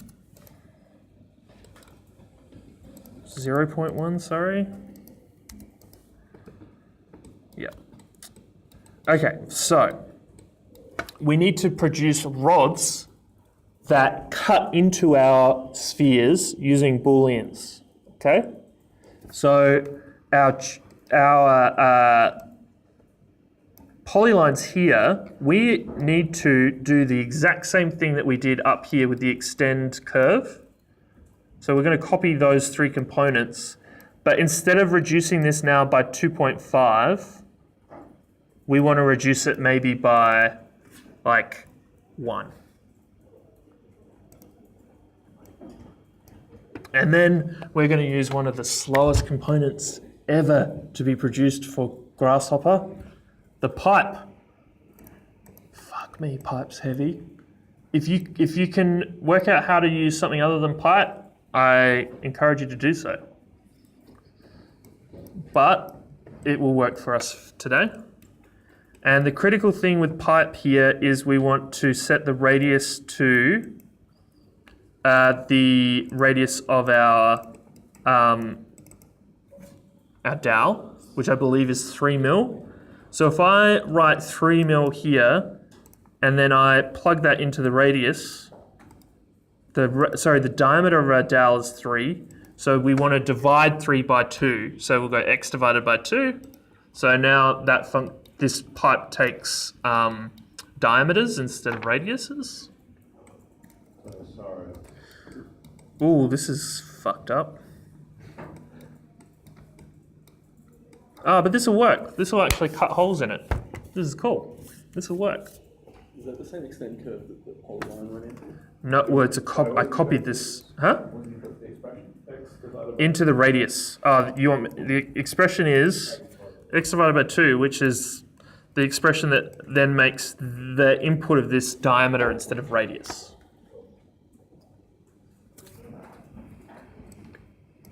Okay, and when we pipe things, it wants to consider how we deal with the ends. So what we want to do is set the end. If we mouse over that, we can see 0 equals no end, 1 equals flat, and 2 equals round. So we want the number 1 to go into the end cap. We want a flat end.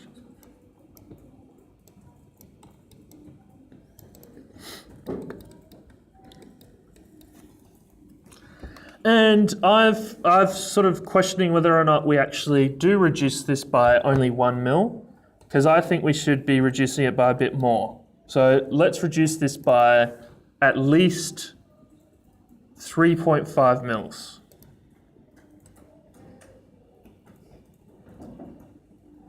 Sorry, 2 mil.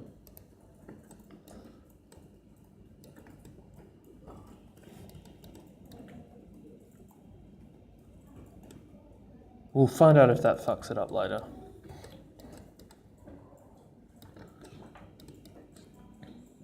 So we're basically going to make a high school science diagram. This is cool. I like it. We can go back to high school and win at chemistry. Well, not even high school, primary school. Did you ever do these in high school? Okay.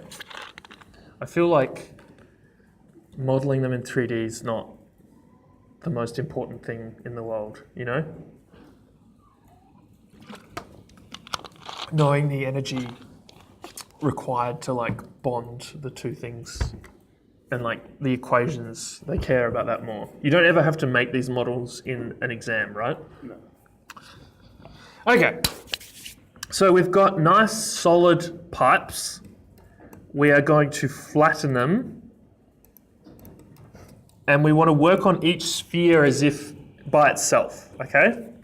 So to do that, we need to graft the spheres. And this is probably the time that you want to save, okay? Because right about now we're about to kill the computer. So I'm going to go UNSW rods and nodes. Save it. Booleaning takes a long time. Is that what got us 3 weeks ago? Pardon? Is that what made it a real slow 3 weeks ago? No. What was that? That was offset curve on surface. Oh, the Boolean did fuck you up as well. The fact that there was those in a row, a slow process, another slow process, and another slow process. It was fuck. That was borderline unusable. Sorry. Oh well. Got there in the end. Yeah. Okay. So what we're going to do then, dude, it was faster than doing it manually. Yeah? all your perceptions of like time now, you're like, we gotta do all these like fucked up weird things like quickly, and it's like before it used to be, it was impossible basically. Like if you had endeavored to sit down and do that, it would have taken you a week, and now you're like, it takes a computer a minute. Ah! I want instant gratification. Okay, so we've saved under intersect, under shape. You'll find solid difference. We want to plug our spheres into the A. So we're going to cut away from our spheres our pipes. Please don't break.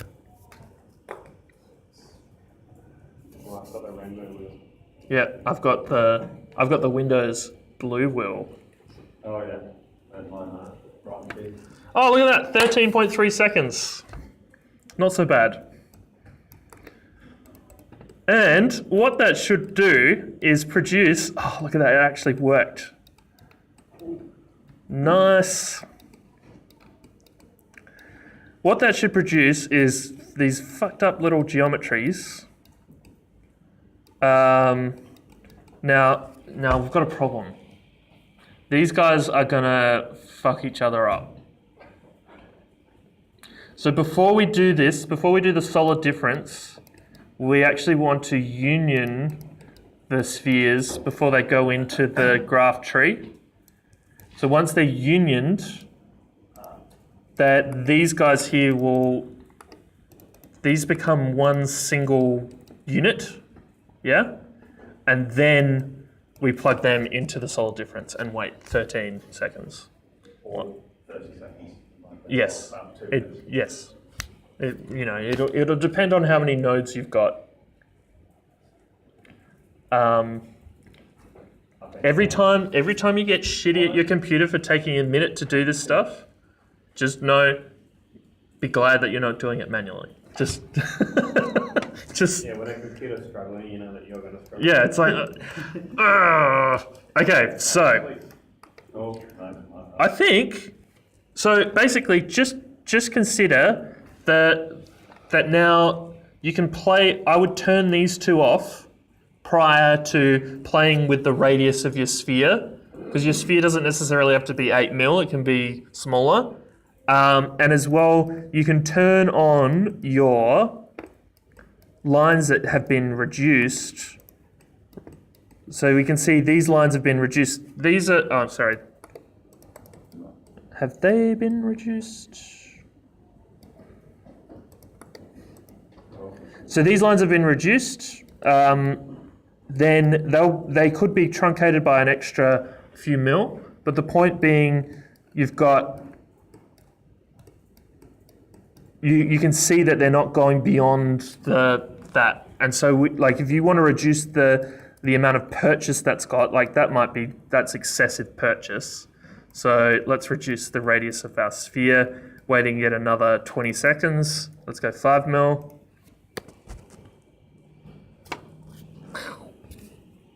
Look at that.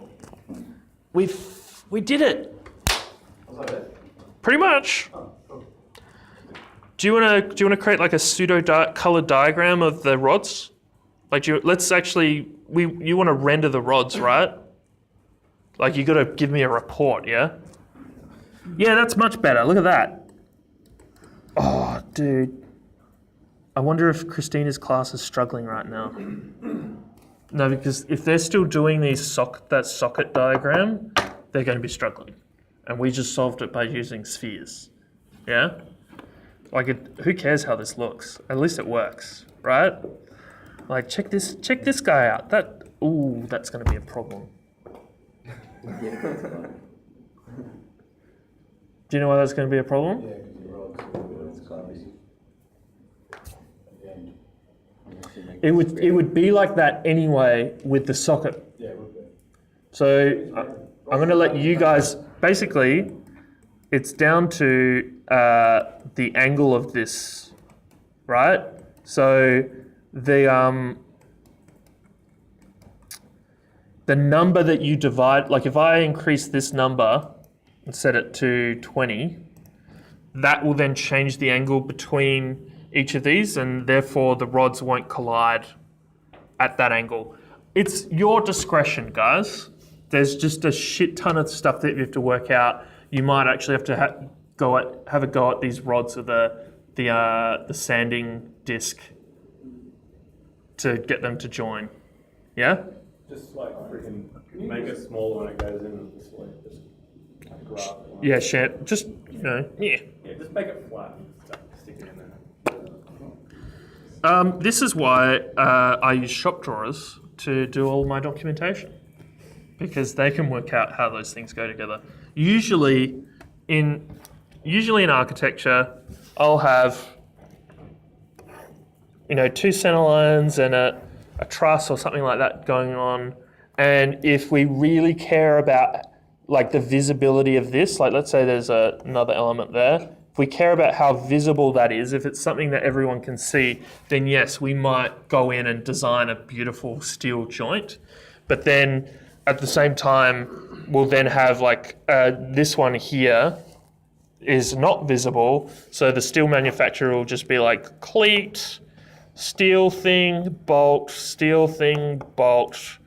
How do we deal with this? Just chamfer those off, rod there. Like it's just, they can do whatever the fuck they want to make it work. Yeah. In terms of considering how this then goes into the rest of the model, how do we? Pardon? Like, because the ones on the edges.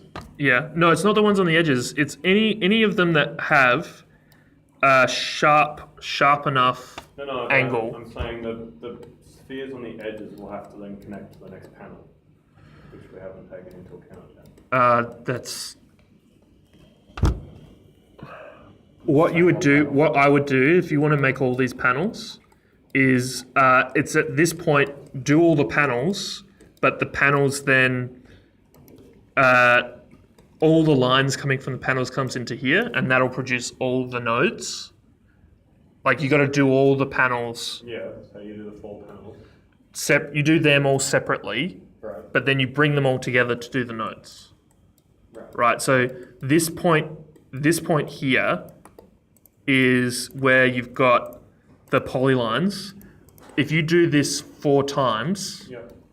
or you take these curves and you rotate them, or you want them to node up, right? Yeah. My suggestion is if you can get at least one of these done, we're good. Okay. Yeah.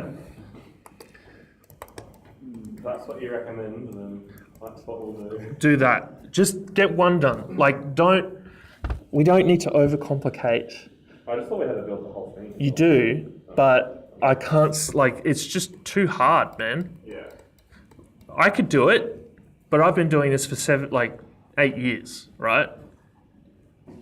I can't see you getting this done by next week and solving all that problem. Like doing all 6 or 10 or 4 and getting them all to node up. It's just a massive mind fuck. Okay, what are we doing? We are rodding up.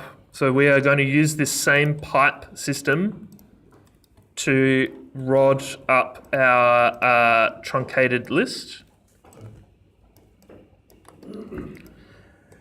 So that's actually how it's going to look. Love it. But we've got this nice little text tag here that's telling us the lengths, right? Let's color them. Like, let's give them a color as well. Why not? Clients love it when you do this, when you give them pseudo color diagrams. And we haven't done pseudo color diagrams yet, right? So we've got a list of numbers. So for each of these rods, there is a number associated with it. And this is the number here, yeah? So the first rod's 18 mil long, the second rod's 6, the third rod's 36, yeah? What we can do is if we plug these numbers into gradient, you can find gradient under the params input tab. Cool. You can right click it and there are presets. I quite like this one. By the way, actually this reminds me. Does everyone remember this vivid?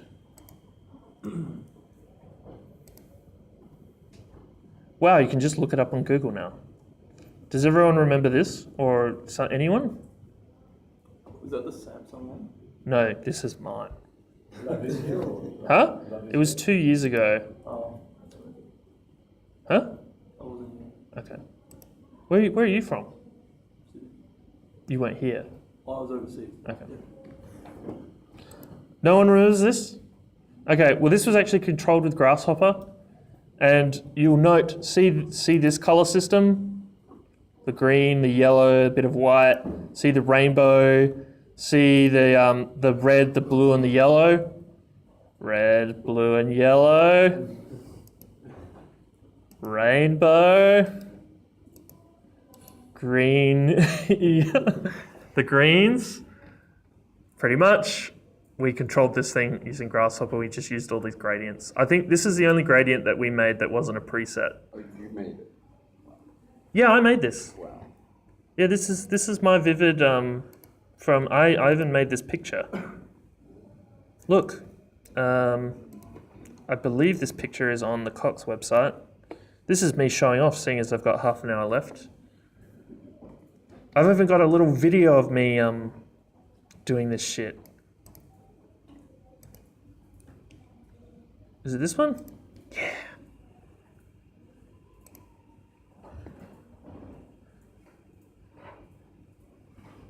What are they made of? Pardon? What are they made of? That's me. Oh. Are they just LED lines? Pardon? Are they just LED lines? They're LEDs, yes. Okay, either way. The cool thing about this was it was in infinite, but I'm just showing you that you can see the great okay, see this one? See that one? Oh, too easy, right? Okay, so lazy Andrew.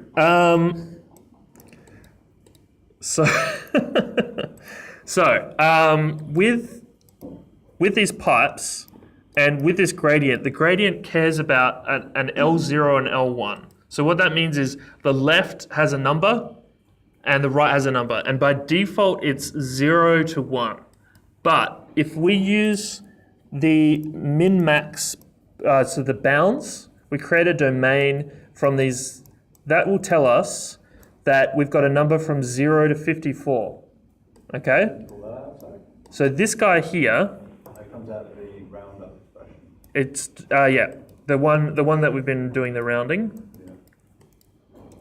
So from 0 to 54, that means if I deconstruct that domain and plug our start value into L0 and our end value into L1,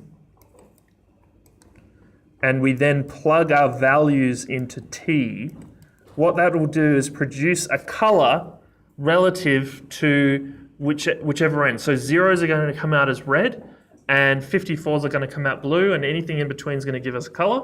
So pseudo color diagrams. And therefore, Sorry, what was the last one you plugged into T? T is the actual number. Oh, round again, yeah, okay. So that means we can display a custom preview of our pipe with the color as the material, and we can see then, if we hide the original, there's all of our blues, there's the oranges, and the reds should be these like tiny little ones that basically don't get made. Yeah? So we get a nice little pseudo color diagram of what's going on. If I change that to white to black or rainbow, we can see based on the color what the lengths are. But that's basically something for the report. I wouldn't build you wouldn't build using these colors. There's no way. We've recently done an elevation using this work for the Sirius building. Everyone knows the Sirius building. You know, the building that half the population want to knock down and the other half want to keep. Well, Sirius. Oh, is that the one next to Half Bridge? Yeah. With the populate points that we had to create a pattern in the beginning, is Yeah. there a way that you can, like make that more uniform? Yes. Do you know what? You don't even need to use populate points. You can draw the points yourself in Rhino and bring them in. Like, So you could draw a pattern and then. yep, you could actually do this. You could say, these are my lines. Beep, beep, beep. Like, you can manually draw them, or you could put points in yourself that make a Voronoi. Go at it. Like, make whatever panel, like, beam system you want. Just know triangles are always going to be stronger than squares, and squares are going to be stronger than hexagons. So usually when we do hexagon forms, they end up getting really floppy because they don't have any control over stiffening. Triangles are really good. This building here, do you know it? It used to have one-way Jesus written on it at one point. It used to be over here. Everyone know that? Well, it used to be public housing, and now the government's trying to knock it down and build. Heritage listed. It's not heritage listed. No, it's not. 100%. It's not. Yeah, they stopped. They're gonna keep it. Huh? They're gonna keep it. No, they're not. Yeah, they are. No, they're not. Huh? Isn't the paper? They're not going to keep it. The paper doesn't know what the fuck it's talking about, okay? I'm agreeing. Yeah. They're getting knocked down. Okay, so the government has incentivized knocking this down. So if you knock it down and build a new apartment in its place, they will increase the floor space ratio allowed for it. Okay? So is everyone familiar with FSR, floor space ratio? Basically, buildings are allowed to build a certain amount of floor area. This one has less floor area than what is allowed there, but they want to reduce the height of the building. So they've incentivized knocking it down because they think developers can make more money if they put more floor space, because they sell apartments per meters squared. So if I was some rich Chinese person buying a luxury apartment here, then I'd be willing to pay $20,000 a square meter for these apartments, yeah? We did a study proving what elements of this facade actually had visibility of the Opera House. Because if you could see the Opera House, you could sell the apartment for $60,000 a square meter instead of $20,000. And we used this system using just the gradient to map colors onto the windows to show whether or not, like, how much of the Opera House you could see or couldn't. And that then proved to our developer not to knock it down. So, in your case, the newspaper has no idea if this is getting knocked down or not, because developers are bidding to buy it, and some of them might knock it down, and some of them might leave it in place. And we've convinced our developer to hybrid knock it down, so it'll knock down half of it and keep half of it. But the newspaper has no fucking clue. They fucking published a stadium on top of the central station.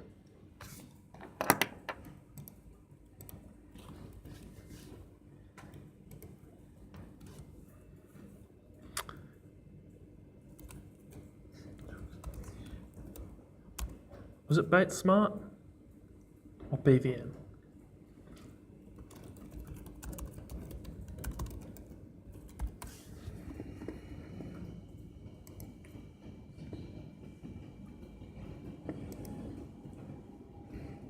They published this. They're like, these architects are planning on developing a stadium on top of Central instead of redeveloping Allianz Stadium. Do you see it? That would be one of the worst ideas I've ever heard. Well, guess what? It's not happening. No, I know. But still, it'd be the worst way.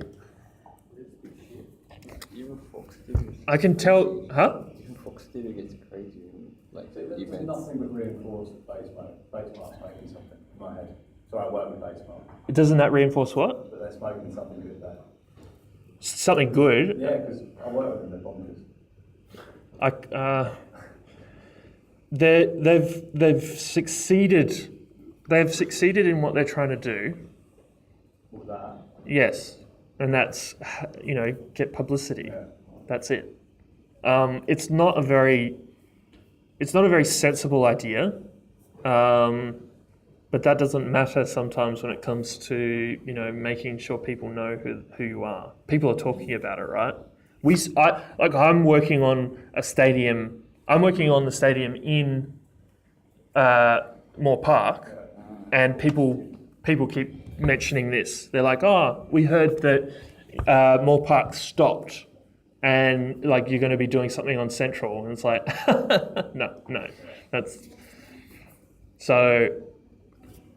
Just note that you guys are going into into building and construction, and a lot of the stuff that we work on is quite public, and newspapers publish whatever the fuck they want, basically. Gotta get paid somehow. Huh? Gotta get paid somehow. Yeah. As a news reporter. If everyone wants to hear that Sirius is saved, we'll just write Sirius is saved. But Sirius is not saved. Cool? We good? Can you just zoom out to where you went and did the lunchbox thing so I can have a real answer? Yep, sure. Let's see if we can plug one into where. All I did was I plugged Finding one for- the 2D surface into there, and now this is going to do that Boolean thing again. Whoa, just chill out. So, the camera worked. I think if I had a little LED light system around it, it would be better, you think? Like shining light on the paper? Okay. And a better camera, right? Maybe I should buy... Should I buy a camera? Like a good one? Take it on the turn. Can you, yeah, exactly. Do GoPros have can you just link them and stream with GoPros? I think so. You can get an app on your phone. You'd probably be able to get it on your laptop. It just connects to a Bluetooth. Oh, Oh, okay. no, sorry. It creates its own Wi-Fi that you just join onto. Really? Yeah. But that means I can't be connected to the Yeah. internet. I will go. I'm sure you could. I will go find out from JB Hi-Fi. We'll see what they say. They've been taking all my money recently. They're quite good at that. Yeah. I went and bought a PlayStation 4 over the break because Spider-Man. It's definitely satisfying. Yeah, I got into Spider-Man. Just haven't got back into it yet. Spider-Man. Yeah. Distracted. Waiting for Forza. Huh? Waiting for Forza. Forza. Okay. Red Dead Redemption is on my radar. That'll be good.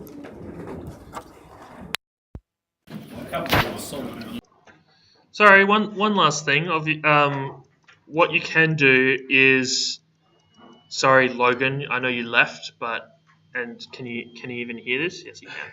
Sorry for the quality of the sound and all of that. What you can do with these 3D guys, if you want to get them on the ground, there is this function under transform.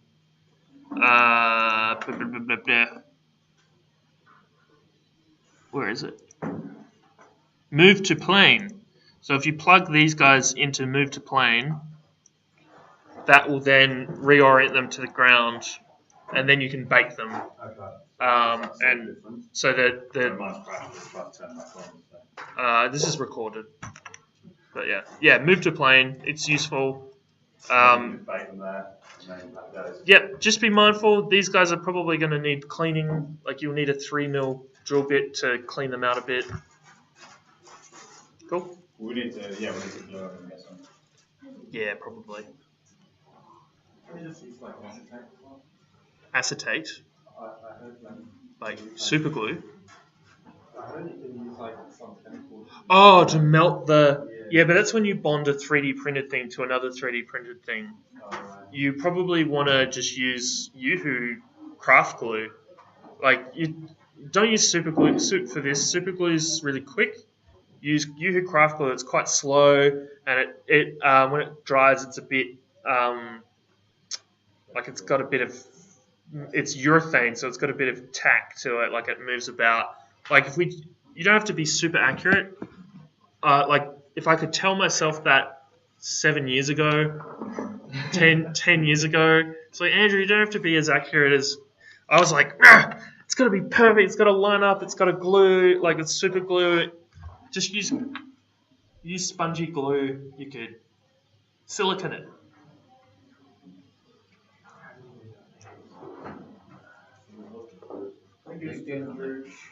Pardon? There are bamboo rods you'll need to get bamboo rods. I believe they have them in the workshop. If you go into the workshop and say, hey, Christina should have made rods available to us, they should be there. Let's just double check. Sorry, this is the question. What file do you say you made that printing?